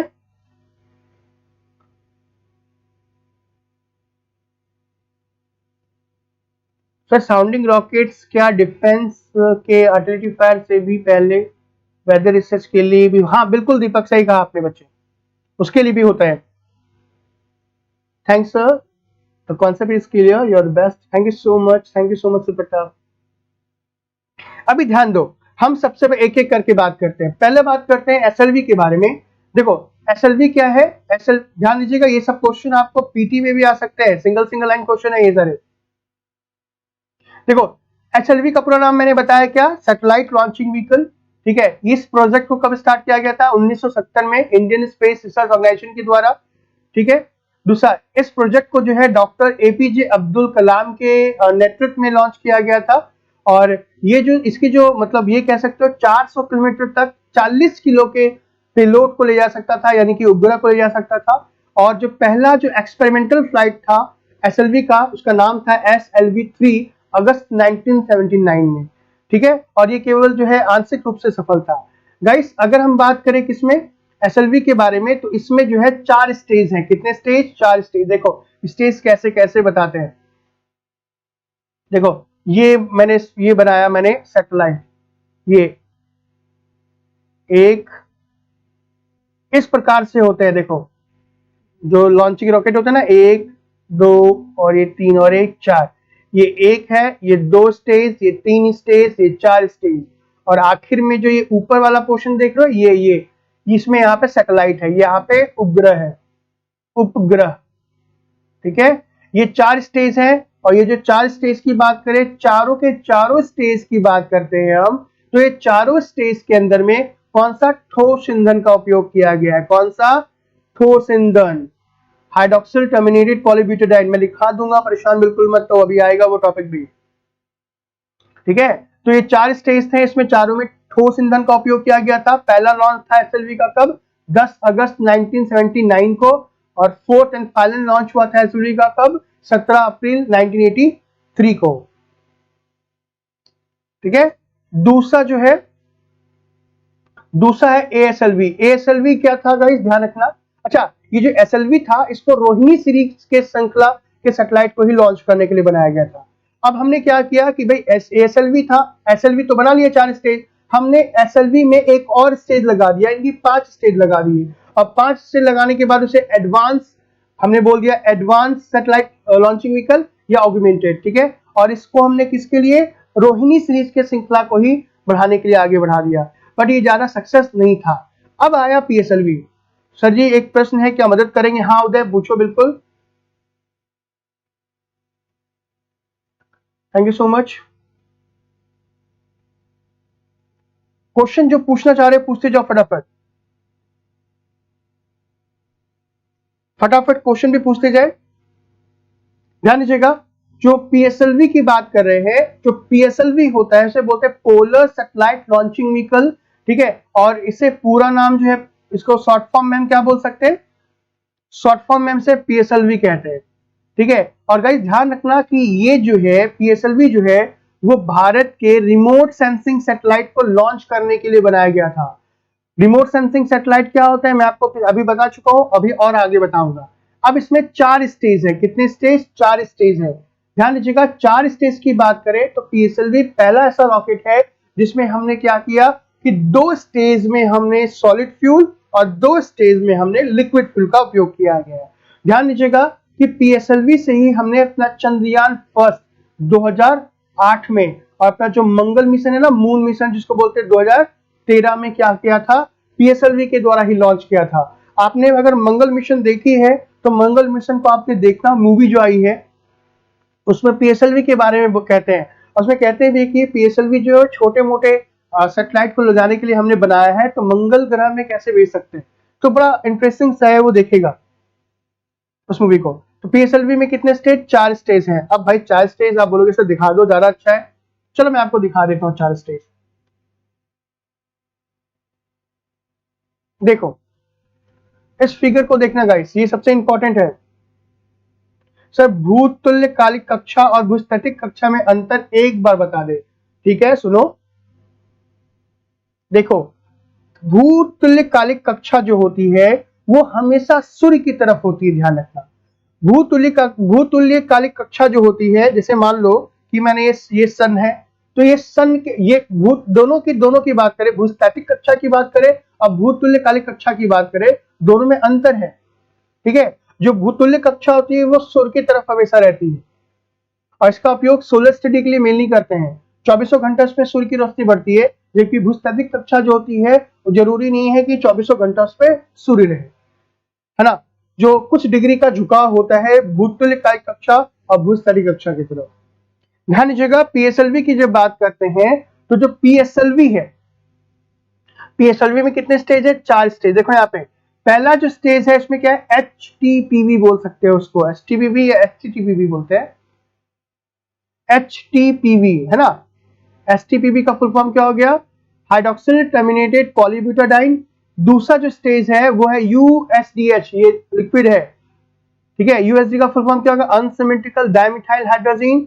तीसरा स्टेज क्या हो गया, फिर सॉलिड HTPB, जिसे क्या बोलते हैं हम, हाइड्रोक्सिल टर्मिनेटेड पॉलीब्यूटाडाइन। और सबसे जो ऊपर वाला स्टेज है उसे उसमें कौन सा है, मोनोमिथाइल हाइड्रोजन। ध्यान दीजिएगा HTPB जो है वो कौन सा है, सॉलिड फ्यूल है। जो USDH क्या है, लिक्विड फ्यूल है। HTPB सॉलिड है और MMH जो है वो भी सॉलिड फ्यूल है। जो PSLV है वो 4 स्टेज है। और ध्यान दीजिएगा मल्टी सैटेलाइट लॉन्च कैपेसिटी, और दूसरा क्या है, मल्टी ऑर्बिट कैपेबिलिटी है इसमें। ध्यान दीजिएगा कैपेबिलिटी मतलब ये कि जैसे मान लो कि मैंने ये पृथ्वी है, तो पृथ्वी के चारों तरफ कक्षा मैंने आपको बताया क्या, नियो, लियो, हियो। तो PSLV एक साथ लियो में भी सैटेलाइट को छोड़ सकता है, नियो में भी छोड़ सकता है और हियो में भी छोड़ सकता है। दूसरा जो मल्टी ऑर्बिट कैपेबिलिटी है, मतलब कि गाइस ध्यान दीजिएगा satellite, multi satellite launch capability का मतलब कि भाई ये तीनों के तीनों ऑर्बिट्स की बात करें तो इन तीनों के तीनों ऑर्बिट में ये अपना अलग अलग सैटेलाइट को भेज सकता है। जैसे हमने बनाया था ना वर्ल्ड रिकॉर्ड PSLV C37 के द्वारा, उसने मल्टी ऑर्बिट में मल्टी सैटेलाइट को लॉन्च किया था। इसी कारण से जो PSLV है वो भारत का सबसे महत्वपूर्ण लॉन्चिंग व्हीकल है। ध्यान दीजिएगा कि आज अगर भारत अंतरिक्ष के क्षेत्र में पांव पसार रहा है तो वो अपने केवल एक सैटेलाइट की वजह से, जिसका एक लॉन्चिंग व्हीकल की वजह से, जिसका नाम है PSLV। PSLV की बात की जाए तो जो PSLV है अभी तक में सिर्फ एक बार फेल हुआ है और एक आंशिक रूप से फेल हुआ है, ठीक है। PSLV का वेट कितना था, देखो PSLV का वेट कितना होता है मैं अभी आपको बताता हूं, क्योंकि मैंने कहा ना बिल्कुल एडवांस की बात करेंगे। तो देखो अभी PSLV खत्म नहीं हुआ है, PSLV अब आने वाला है।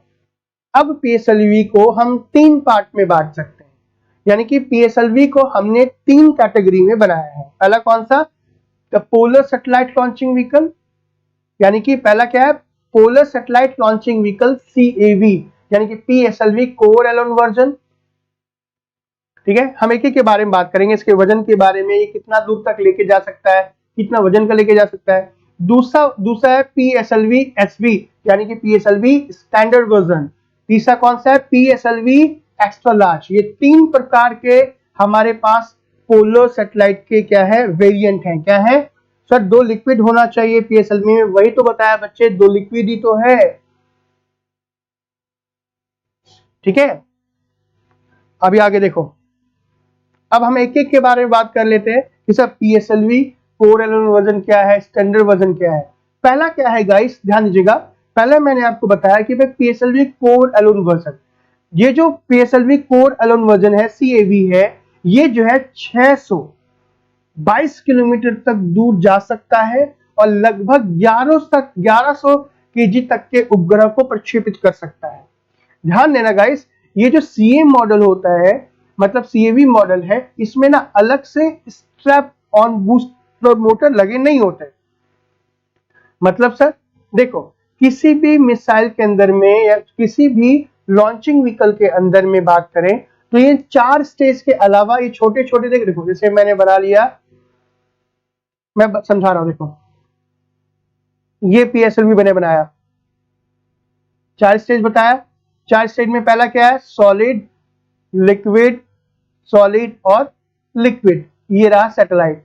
अब ये जो PSLV है बिल्कुल ऐसा है, हालांकि आने वाले अब जो PSLV बताऊंगा उसमें क्या स्टेफन बूस्टर मोटर लगे होते हैं, मतलब साइड में छोटे से और देखो लगे होते हैं मिसाइल टाइप के लॉन्च, ये छोटे छोटे है ना, ये से हम स्टेफन बूस्टर मोटर कहते हैं। ये मिनिमम कितने होते हैं, ये मिनिमम दो हो सकते हैं और मैक्सिमम कितने हो सकते हैं, 6 हो सकते हैं।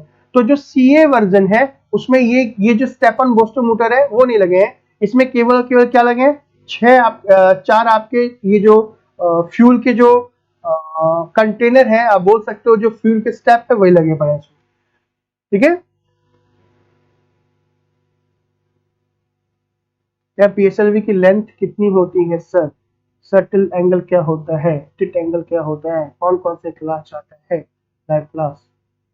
चलो बता रहा हूँ सारी चीजें, आगे सुन तो लो, सारी चीजें होंगी, जब क्लास खत्म होगा फिर मैं पूछूंगा तो बोलना मुझसे क्वेश्चन। दूसरा है पीएसएलवी स्टैंडर्ड वर्जन, ध्यान रखना ये थोड़ा एडवांस है। ये जो पीएसएलवी की बात करें, इस पीएसएलवी में एक खास बात क्या है कि इसमें क्या है, पहली बात तो वही 4 स्टेज है। 4 स्टेज में क्या है, 2 में सॉलिड और 2 में लिक्विड है, ठीक है। और इसमें 6 स्टेप और बूस्टर लगे हैं, यानी कि जो देख रहे हो साइड्स में ये छोटे छोटे ये 6 लगे पड़े हैं, ठीक है ना। ये क्या है, 622 किलोमीटर तक 1678 किलो के सैटेलाइट को प्रक्षेपित करने में सक्षम है। और भारत ने क्या किया है, कौन कौन सा, PSLV C2, PSLV C9, PSLV C10 जो है वो क्या है, पीएसएलवी स्टैंडर्ड वर्जन के रॉकेट्स हैं। ध्यान दीजिएगा, ये क्वेश्चन कभी कभी पेपर में आ जाता है। और अगला क्वेश्चन कौन सा है, अगला है सबसे एडवांस, जिसको हम बोल सकते हैं PSLV extra large. PSLV extra जो लार्ज है वो थोड़ा मतलब क्या बोले, थोड़ा एडवांस लेवल है। इसका उपयोग हम नॉर्मल काम के लिए नहीं लेते, हम किसी विशेष काम के लिए लेते हैं, जैसे चंद्रयान, मंगलयान, है ना, IRNSS। तो ये पीएसएलवी एक्स्ट्रा लार्ज जो है वो काफी भारी भरकम है, ध्यान रखना। ये जो है आपका कितने दूर तक, 1800 किलोमीटर तक लेके जा सकता है, किसको, पेलोड को। 1800 केजी के पेलोड को वो कितने 2000 किलोमीटर तक लेके जा सकता है।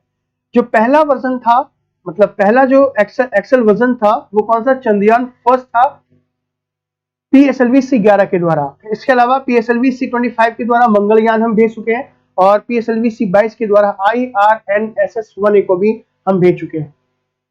सर जी ये भी 4 चरण वाला रॉकेट, हाँ ये भी 4 चरण है। पीएसएलवी में 4 चरण ही होंगे, 2 में सॉलिड 2 में लिक्विड। अभी देखो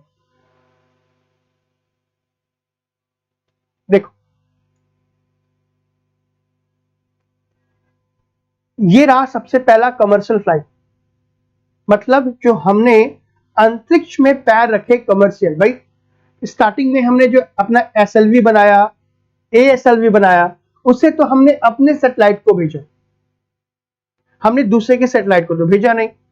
लेकिन अंतरिक्ष में हमने सोचा कि भाई जब हम जा ही रहे हैं, जब हम अपना एक सैटेलाइट भेज ही रहे हैं, तो क्यों ना दूसरे देश के भी सैटेलाइट को हम भेजें, कमर्शियल कर दें, है ना, वाणिज्य के क्षेत्र में भी हम अपना पैर पसारें। तो हमने जो अंतरिक्ष में दूसरों के सैटेलाइट को भी लॉन्च करना स्टार्ट किया था, वो सबसे पहला जो था वो था पीएसएलवी C2। और ये जो है भारत के अपने सैटेलाइट, जिसका नाम था OceanSat-1, जर्मनी का था DLR टर्बोसैट, और कोरिया का था किटसैट। इन तीनों सैटेलाइट को सफलतापूर्वक जो है C2 के द्वारा लॉन्च किया। और ये लॉन्च सक्सेस होने के बाद हमने पीएसएलवी C2 को ही कहा स्पेस न्यू स्टार, यानी कि आकाश का नया तारा। और बच्चों मैं आपको ये बताऊं कि C2 के बाद हमने कभी भी पीछे मुड़कर नहीं देखा। क्यों? क्योंकि बाद के वर्षों में हमने क्या किया कि पीएसएलवी C9 के द्वारा हमने एक साथ 10 सैटेलाइट को लॉन्च किया। सोचो कितनी बड़ी बात है ये, है ना। अब एक साथ 10 सैटेलाइट को, जिसमें कौन कौन सा था, इंडिया का कार्टोसैट, देखो इंडिया का कार्टोसैट 2, इंडिया का IMS-1, ठीक है, कनाडा का CANX-2, डेनमार्क का AAUSAT सेकेंड, जापान का क्यूट 1.7, कनाडा का, ठीक है, जर्मनी का, जापान का, नीदरलैंड का और जर्मनी का ये। यानी कि हमने C9 के द्वारा एक साथ 10 सैटेलाइट को भेजा। वैसे ये जितने भी सैटेलाइट के नाम है ना, ये आपको याद करना नहीं है, ये तो मैं केवल जानकारी के लिए बता रहा हूं। उसके बाद 2016 में हमने फिर से 26 सैटेलाइट को फिर से भेज दिया। मतलब हम फिर जो है कभी पीछे मुड़ करके हमने कभी देखा नहीं। समझ में आ रहा है? अब बोलोगे सर इतने सारे सैटेलाइट कैसे अरेंज करते हैं? तो देखो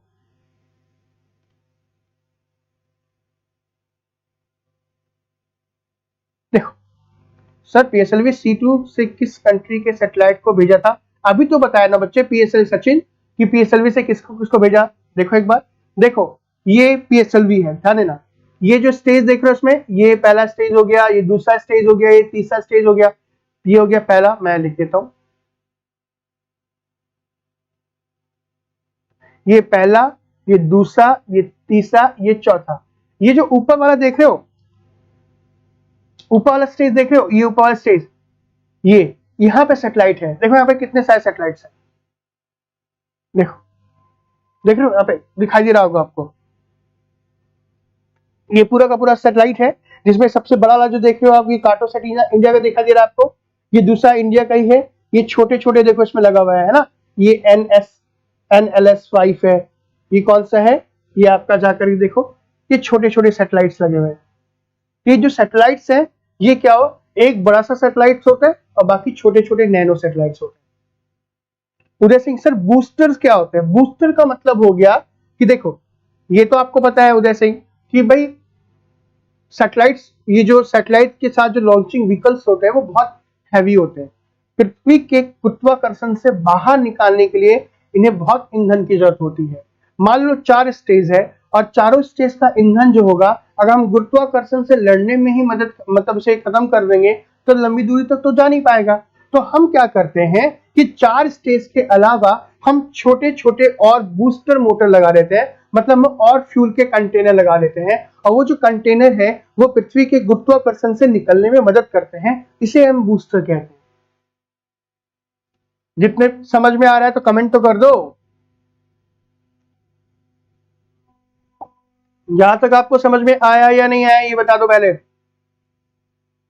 ठीक है? यहां तक स्पेशल भी आपको समझ में आ गए होंगे। कार्टोसेट क्या है, इमेजिंग सेट। हाँ, कार्टोसेट क्या है वो मैं बताऊंगा आपको बच्चों, परेशान ना हो। अभी तो हम सैटेलाइट की बात ही नहीं कर रहे हैं, अभी तो हम पूरी तरीके से डिटेल में बात कर रहे हैं किसकी, ये जो लॉन्चिंग व्हीकल्स होते हैं उसकी। तो अब हम बात कर लेते हैं अपने GSLV की ओर। किसकी ओर? GSLV की ओर। अब देखो यहाँ पे इसमें देखो, फिर से पोलर सैटेलाइट की बात की थी हमने, पोल टू पोल। देखो यहाँ पोल टू पोल जा रहा है, ये तो इसे पोलर ऑर्बिट कह दिया। और ये जो देख रहे हो, ये इक्वेटर ऑर्बिट, जियो स्टेशनरी ऑर्बिट। यहाँ पे जियो स्टेशनरी ऑर्बिट कितनी दूर बताया मैंने? 36,000 किलोमीटर दूर। तो 36,000 किलोमीटर दूर तक पहुंचाने के लिए हमें विशेष प्रकार के यान की जरूरत होगी, जिसे हम क्या बोलेंगे? जियो स्टेशनरी लॉन्चिंग व्हीकल। सर ये स्मॉल सैटेलाइट डाटा कलेक्ट करते हैं। बिल्कुल, सारे लोग कमेंट करना, जितने भी लोग हैं यहाँ पे, और प्लीज लाइक जरूर कर देना वीडियो को। सबके समझ में आ रहा है कि नहीं आ रहा? भाई मुझे पता है कि ये टेक्नोलॉजी है, थोड़ी टफ हो सकती है आप सभी के लिए, लेकिन मेरे ख्याल से समझ में आ रहा है। भाई जितने भी लोग देख रहे हैं प्लीज कमेंट करो, आगे मैं बहुत अच्छे तरीके से बताने वाला हूं आपको। चलो अभिषेक, बिल्कुल बहुत अच्छे। कमेंट करते रहोगे तो मुझे भी लगेगा कि हाँ आप हो, मुझे सुन रहे हो, है कि नहीं? बिल्कुल। चलो सर, बहुत अच्छा लग रहा है। बस अच्छा लगना चाहिए हमें, क्योंकि लगातार मैं 1 घंटे से बोल रहा हूँ, 1.25 घंटे से बोल रहा हूँ, है ना? तो बोलने में थोड़ा सा टाइम लगता है। टाइम मतलब थोड़ी एनर्जी लगती है, और जब आप बोलते हो कि हाँ समझ में आ रहा है तो फिर और मजा आता है पढ़ाने में। और कोई भी क्वेश्चन हो पूछो, मैं बिल्कुल और इजी तरीके से बताऊंगा आपको। फिर बहुत अच्छा लग रहा है। Thank you so much Amar, thank you so much Mohit. क्या बात है, बिल्कुल इसी तरीके से देखो आप सभी के सभी। हाँ, तो बहुत अच्छे से समझ में आया। साइंस एंड टेक की इतनी क्लास ली, पर आप जैसा टीचर इतने हर सब्जेक्ट को। सर कोशिश तो यही है मेरी, अभी तो और भी सब्जेक्ट है, ये तो चलो फिर भी थोड़ा बहुत टफ है, ठीक है? अभी तो इंटरेस्टिंग टॉपिक सारे के सारे बाकी हैं, और भी मजे तरीके से पढ़ेंगे हम। सर बहुत अच्छे तरीके से समझ में आया, सीखा। Thank you so much, thank you. बस इसी तरीके से आप अपना मनोबल बढ़ाए रखें, ठीक है? मेरा मनोबल बहुत अच्छा है और मुझे पता है कि मैं बहुत अच्छे तरीके से समझा सकता हूं, लेकिन तब जब आप अच्छे तरीके से पढ़ोगे। थैंक यू सो मच, अच्छा लग रहा है सर, धन्यवाद sir ji, thank you. Sir satellites के बीच में, 2 सैटेलाइट्स के बीच में कितना डिस्टेंस होता है? रोजी मैं बताऊंगा, है ना? अभी सैटेलाइट्स वाला सेगमेंट आने दो। Good evening sir, is this the first class? मेरी सेकंड क्लास है, आपकी फर्स्ट क्लास है, बताओ। जियो की हाइट 36 नहीं, जियो की हाइट, हाँ जियो की हाइट 36,000 किलोमीटर, ठीक है? ठीक है सर, थोड़ा समझ में आ रहा है। शिवम आए, थोड़ा भी आए, बहुत है सर। मेरा first time science and tech read कर रहा हूँ, बहुत अच्छा लग रहा है। मनोज, लगना भी चाहिए, बच्चे मस्त पढ़ाते हैं आप sir, thank you so much, thank you sir. और एक्सप्लेन करो। हाँ मैं करता हूँ, थैंक यू। चलो आ जाओ। देखो जीएसएलवी की बात करें तो जीएसएलवी जो है वो क्या करता है, आपका जियो स्टेशनरी ऑर्बिट यानी कि भूस्थैतिक कक्षा तक उपग्रह को ले जाने के लिए जिस लॉन्चिंग व्हीकल का उपयोग करता है उसे हम जीएसएलवी कहते हैं। क्या कहते हैं? जीएसएलवी कहते हैं। तो जीएसएलवी क्या है बेसिकली, इसको थोड़ा अच्छे तरीके से देखो। जो जीएसएलवी है वो जीसैट श्रृंखला को ले जाने के लिए बने हैं। अब जीसैट श्रृंखला क्या है छोड़ दो, रहने दो, पहले ये समझो कि जो जीएसएलवी है वो कम्युनिकेशन सैटेलाइट को ले जाने के लिए बने हैं। जीएसएलवी संचार उपग्रह को ले जाने के लिए बने हैं। 36,000 किलोमीटर दूर तक जो सैटेलाइट होंगे, आप सोचो कितने पावरफुल सैटेलाइट होंगे। अगर पावरफुल सैटेलाइट होंगे तो वो हैवी भी होंगे, और अगर हैवी होंगे तो भाई ईंधन भी बहुत ज्यादा जरूरत होगी उसको। तो गाइस ध्यान दीजिएगा कि जो जीएसएलवी होती है, जीएसएलवी के स्टेज की बात करें, भाई पीएसएलवी के 4 स्टेज हैं, ठीक है, पूरा कर रहे हैं। देखो ये मैंने बना लिया जीएसएलवी की एक, ओहो ये तो थोड़ा टेढ़ा बन गया। देखो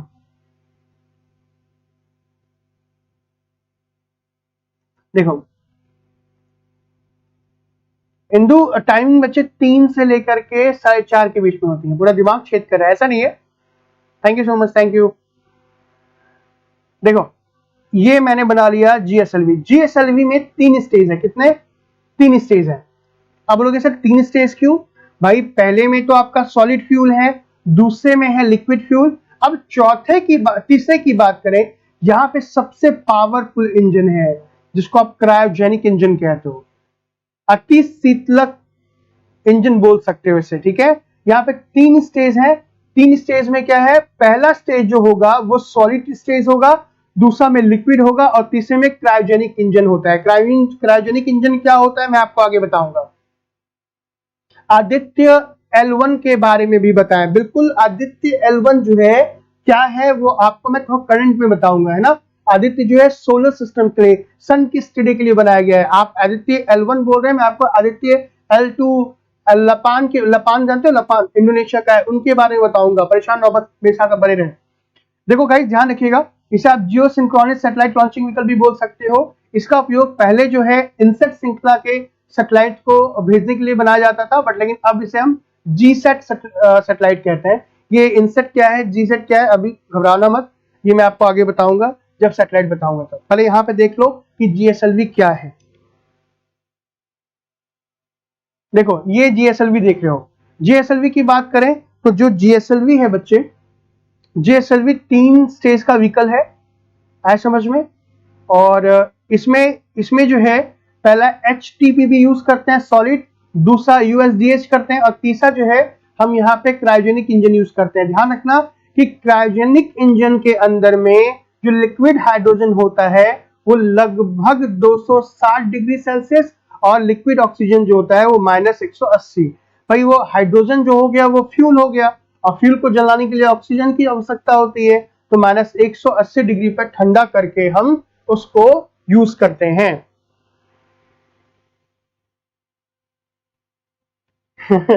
कोई बात नहीं। सॉलिड द्रव, हाँ सॉलिड द्रव क्रायोजेनिक इंजन। अभी देखो आप में से जितने भी लोग थोड़ा ये कंफ्यूज हो रहे होंगे ना, सर ये एचटीपीबी आपने लिखा, ये यूएसडीएच लिखा, ये क्रायोजेनिक इंजन लिखा, ये कब पढ़ेंगे? जब मैं आपको डिफेंस टेक्नोलॉजी बताऊंगा, जब मैं आपको मिसाइल बताऊंगा, तब मैं वहां पे सारे के सारे कि भाई ये एचटीपी क्या होता है, ठीक है, ये क्रायोजेनिक इंजन क्या होता है, लिक्विड क्या होता है, कैसे यूज होता है, क्या पोटेंशियल है, मैं वहां बताऊंगा इसे, ठीक है। तो यहाँ पे आगे देखो, ये क्रायोजेनिक इंजन की हम बात कर रहे हैं, तो क्रायोजेनिक इंजन जो है समझ में आ गया। अब यहाँ पे देखो ये विकल्प, अब आपको उदय आपने कहा था ना कि सर ये सॉलिड बूस्टर मोटर क्या होता है। अब देखो ये जो सामने देख रहे हो, ये मैं बना रहा हूं कौन सा, ये आपका जीएसएलवी है। देखो ये 3 स्टेज है इसको। ये जो देख रहे हो किसी भी मिसाइल में, ये वाला जो सेगमेंट है ये है बूस्टर मोटर। देखो ये कितने होते हैं, ये 2 भी हो सकते हैं, और अधिकतम कितने होते हैं, 6 होते हैं। ये है बूस्टर मोटर। ये जो बूस्टर मोटर अलग से लगा जाते हैं ताकि पृथ्वी के गुरुत्वाकर्षण से बाहर निकलने में जो लॉन्चिंग व्हीकल है उसको मदद लग सके, ठीक है। दूसरा ये जो देख रहे हो ये है सॉलिड फ्यूल का कंटेनर, जिसे आप HTPV कहते हो, HTPV। दूसरा देख रहे हो ये क्या है, लिक्विड स्टेज है, जिसे आप UDH कहते हो। और ये देख रहे हो ये है क्रायोजेनिक, और ये जो देख रहे हो ये है सैटेलाइट। यानी कि ये तीन, ये आपके कितने अलग अलग स्टेज में बना है।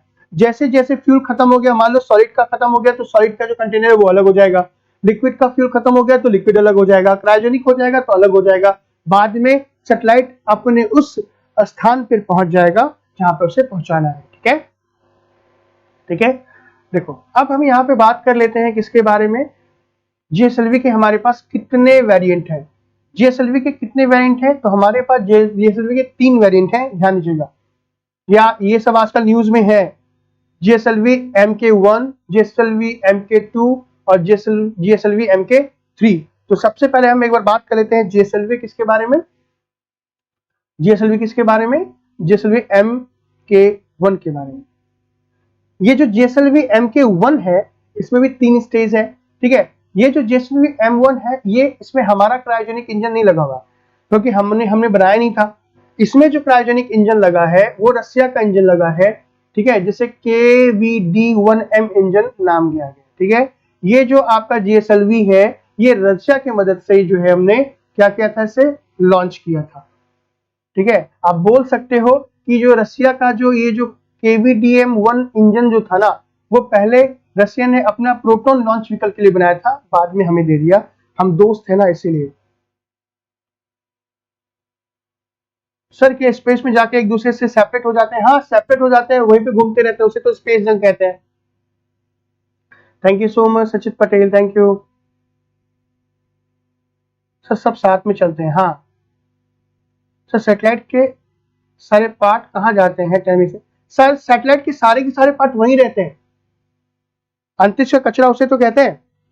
MK1 समझ में आ गया। दूसरा देखो MK2 की जब हम बात करें तो MK2 में जो अपना इंजन बनाया गया है, जो क्रायोजेनिक इंजन है, वो हमारे इंडिया का लगा हुआ है। तो हमने क्या 2 बार में, पहले जब हमने अपना बनाया MK2 बना लिया, MK2 बनाने के बाद हमने क्या किया, इसे 2 बार जब लॉन्च किया तो ये हमारा क्रायोजेनिक इंजन जो था वो सफल नहीं हो पाया, वो फेल हो गया। हमारा जो पहला क्रायोजेनिक सफल था वो कौन सा था, GSLV D5 था। जनवरी 5, 2014 को इसने क्या किया, GSAT-14 नामक सैटेलाइट को लेके गया था, ये पहला सक्सेस है। अब आते हैं हम GSLV 3।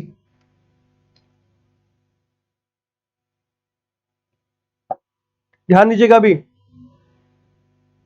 सबसे ज्यादा इंपॉर्टेंट ये है और ये याद रखना है गाइस। GSLV Mark 3 की जब हम बात करें तो इसका जो पहला जो फ्लाइट था वो था एक्सपेरिमेंटल फ्लाइट, मतलब हमने प्रायोगिक उड़ान सबसे पहले की, मतलब किसी सैटेलाइट को नहीं भेजा, हमने देखा कि क्या हमने जो बनाया है, ये जो GSLV Mark 3 बनाया है हैवी सैटेलाइट को लॉन्च करने के लिए, कि क्या ये सक्सेसफुल है।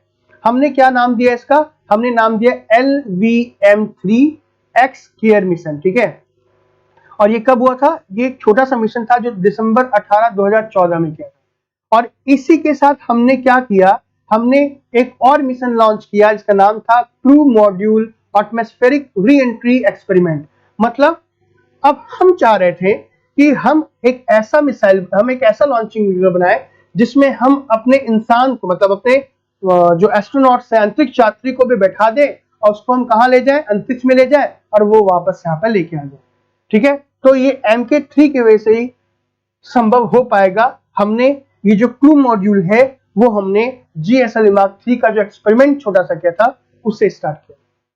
ठीक है, तो GSLV का कौन सा, Mark 3 का कौन सा, LVM-3, या आप बोल सकते हो LVM-3X केयर जो मिशन था वो कौन सा, एक एक्सपेरिमेंटल फ्लाइट था, मतलब हमने एक प्रायोगिक उड़ान करी थी।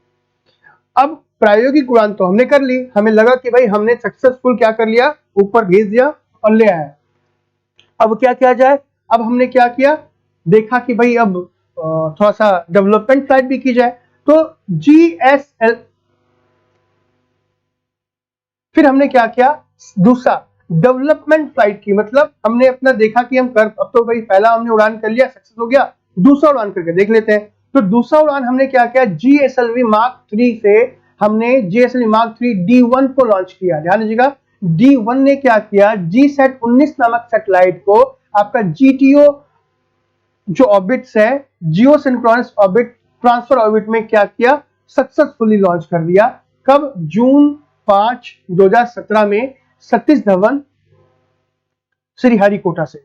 फिर हमने क्या किया, GSLV Mark D2 से सेकंड डेवलपमेंट फ्लाइट हमने उड़ाई, जो GSAT-29 को क्या किया, नवंबर 2014 में 2018 को जो है सतीश धवन स्पेस सेंटर से हमने लॉन्च कर दिया। यानी कि हमने जब पहला पहला प्रायोगिक उड़ान एक्सपेरिमेंटल फ्लाइट और दूसरा कौन सा डेवलपमेंट फ्लाइट जब कर ली, हम अपने आप में आत्मनिर्भर हो गए कि भाई साहब अब हम क्या कर सकते हैं कि अब हम GSLV Mark 3 का उपयोग हैवी से हैवी को ले आने में कर सकते हैं। तब हमने क्या किया कि GSLV Mark M1 से, ये क्वेश्चन ध्यान दीजिएगा, अभी यूपीपीसीएस में आपका पूछा गया था, है ना। चंद्रयान 2 को हमने, चंद्रयान 2 मतलब इंडिया का दूसरा चंद्रयान मिशन को हमने जुलाई 22, 2019 को हमने सतीश धवन स्पेस सेंटर से क्या किया, लॉन्च किया था। तो क्वेश्चन क्या पूछा था, ध्यान दीजिएगा कि जो चंद्रयान 2 मिशन है वो किस विकल्प से क्या था, तो GSLV Mk3M1 से लॉन्च किया गया था। ठीक है सर, जब बूस्टर एंगल खत्म हो जाता है तो अलग हो जाता है बच्चे। सैटेलाइट किस धातु का बना होता है, बहुत सारे धातु रहते हैं इसमें। सर क्या कभी रॉकेट वापस आ सकता है, प्रेरणा में वही बताऊंगा बच्चे आपको। क्रायोजेनिक एक ऐसा इंजन होता है, हाँ बिल्कुल सही कहा आपने, समझ में आ गया। ये था GSLV Mark 3 के बारे में। अब देखो मेरी बात सुने, अब मेरी बात सुनना।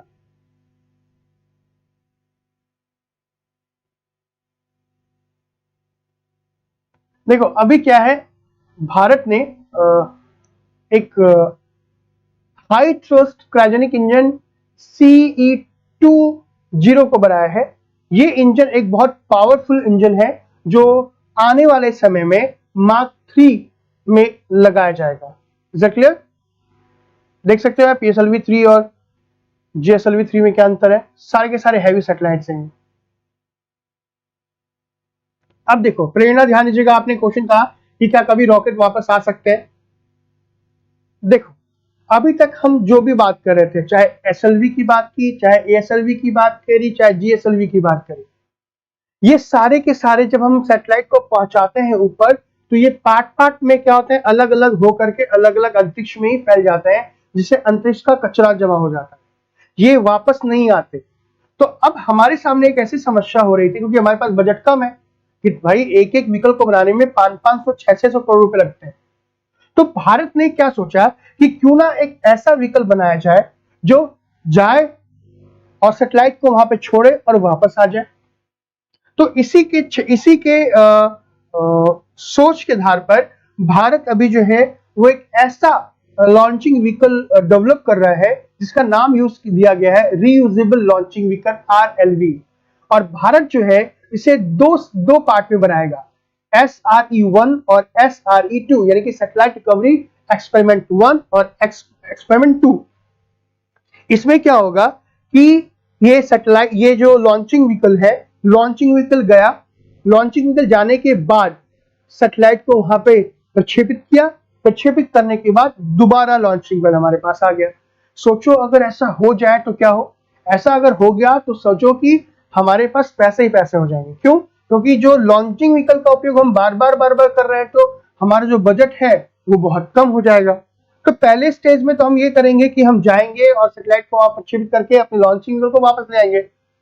लेकिन जब ये सक्सेस हो जाएगा तो हम अपना एक्सपेरिमेंट, सैटेलाइट रिकवरी एक्सपेरिमेंट 2 बनाएंगे। मतलब कि ये गया, सैटेलाइट को वहां पे प्रक्षेपित किया और जो भी सैटेलाइट वहां पे खराब हो चुका है उस सैटेलाइट को हम वापस ले आएंगे। तो यानी कि आने वाले समय में अगर ये तकनीकी आ गई तो जो भी स्पेस जंग का खतरा है, जो भी अंतरिक्ष में कचरा जमा है, होते हैं। ठीक है, कल मैं बताऊंगा सैटेलाइट्स क्या होते हैं, सैटेलाइट किस तरीके से काम करता है, रिमोट सेंसिंग सैटेलाइट्स क्या होते हैं, ठीक है, कम्युनिकेशन सैटेलाइट्स क्या होते हैं, ट्रांसपोंडर्स क्या होते हैं, गगनयान आपने सुना होगा, गगनयान आखिर क्या है, ठीक है, मंगल मिशन क्या है, चंद्रयान मिशन क्या है। और उदय आपने कहा ना ये आप सर आदित्य के बारे में बता दीजिए, तो कल मैं आपको आदित्य के बारे में बताऊंगा। सो गाइस आज सर वापस क्यों नहीं आते, क्योंकि वो उसे पहुंचाना ही बड़े मुश्किल का काम होता है, तो लाना सोचो जो कितना मुश्किल काम होगा। सॉरी, बिल्कुल दीपक सही कहा कि स्पेस वेस्ट मटेरियल जो है कैन डिस्ट्रॉय एग्जिस्टिंग सैटेलाइट। बिल्कुल, तो ये आरएलवी अगर सक्सेस हो गया तो सोचो हम बहुत आगे की ओर अग्रसर होंगे। तो आज की क्लास में गाइस हम इतना ही रखते हैं। कल हम जो बात करेंगे, कल हम बात करेंगे सैटेलाइट्स के बारे में कि सैटेलाइट्स क्या होते हैं, सैटेलाइट्स में कौन कौन से पार्ट होते हैं। ठीक है, यानी कि हमने क्या बात किया, हमने डेवलपमेंट ऑफ लॉन्चिंग व्हीकल की तो आज बात कर ली। कल जो बात करेंगे हम बात करेंगे डेवलपमेंट ऑफ सैटेलाइट के बारे में। तो आई थिंक आपको बहुत अच्छे तरीके से समझ में आया होगा आज की क्लास, और आपने अगर आज पहली बार ये क्लास ली है और आपको थोड़ा सा भी समझ में आ गया, इसका मतलब अच्छी क्लास रही है आपकी। अगर आपको कोई चीज समझ में ना आए तो आप क्या करें, दोबारा इस वीडियो को देख लें या फिर आप मुझसे कल क्वेश्चन पूछ लें, है ना सर। हाँ, स्पेस जंग अगर ज्यादा हो जाएगा तो कम्युनिकेशन में प्रॉब्लम होगी। ठीक है सर, अमेजोनिया और जापान वुडन सैटेलाइट भी बता। हाँ चलो मैं सब बता दूंगा, है ना, जापान वुडन और अरे मैं आपको जो सैटेलाइट बताऊंगा ना उदय, ज्योति, सारे सैटेलाइट जितने भी अभी हमने भेजे हैं सैटेलाइट, जो मेन सैटेलाइट है, सारी चीजें बताऊंगा। So guys thank you so much, और काफी मजा आया आज की क्लास में भी। आज हमारी सेकंड क्लास थी, कल वापस कल क्लास नहीं है, कल सैटरडे है शायद, कल संडे है शायद, नहीं कल सैटरडे है। तो अब की जो क्लास होगी, आपकी जो क्लास होगी, आपके जो व्हाट्सएप ग्रुप है उस पर इन्फॉर्म कर दी जाएगी कि ये क्लास कब हुई, है ना। कोई बात नहीं, चलो thank you so much. Sir booster gravity से बाहर आने में कैसे हेल्प करते हैं? बूस्टर केवल बूस्टर ही नहीं, उसके साथ जो फर्स्ट स्टेज है ना, फर्स्ट स्टेज का जो एसटीपी होता है वो भी आने में मदद करता है, सब मिल करके आने में मदद करते हैं। Sir please tell about the ISRO green rocket fuel hydrogen peroxide. बताऊंगा, वो भी बताऊंगा, अभी हाइड्रोजन परऑक्साइड क्या है वो भी बताऊंगा। Thank you so much sir. Artificial intelligence technology को लीजिएगा प्लीज। कल तो स्पेस टेक्नोलॉजी को लूंगा, खत्म कर दूंगा कल स्पेस टेक्नोलॉजी, ठीक है उदय, उसके बाद हम आर्टिफिशियल इंटेलिजेंस ले लेंगे। ठीक है, thank you so much, thank you so much Pooja. चलो गाइस तो आज के लिए इतना रखते हैं। थैंक यू सो मच आप सभी को, बाय बाय, टेक केयर, ख्याल रखिए आप सभी अपना। नेक्स्ट क्लास में फिर मिलते हैं। Thank you, bye bye.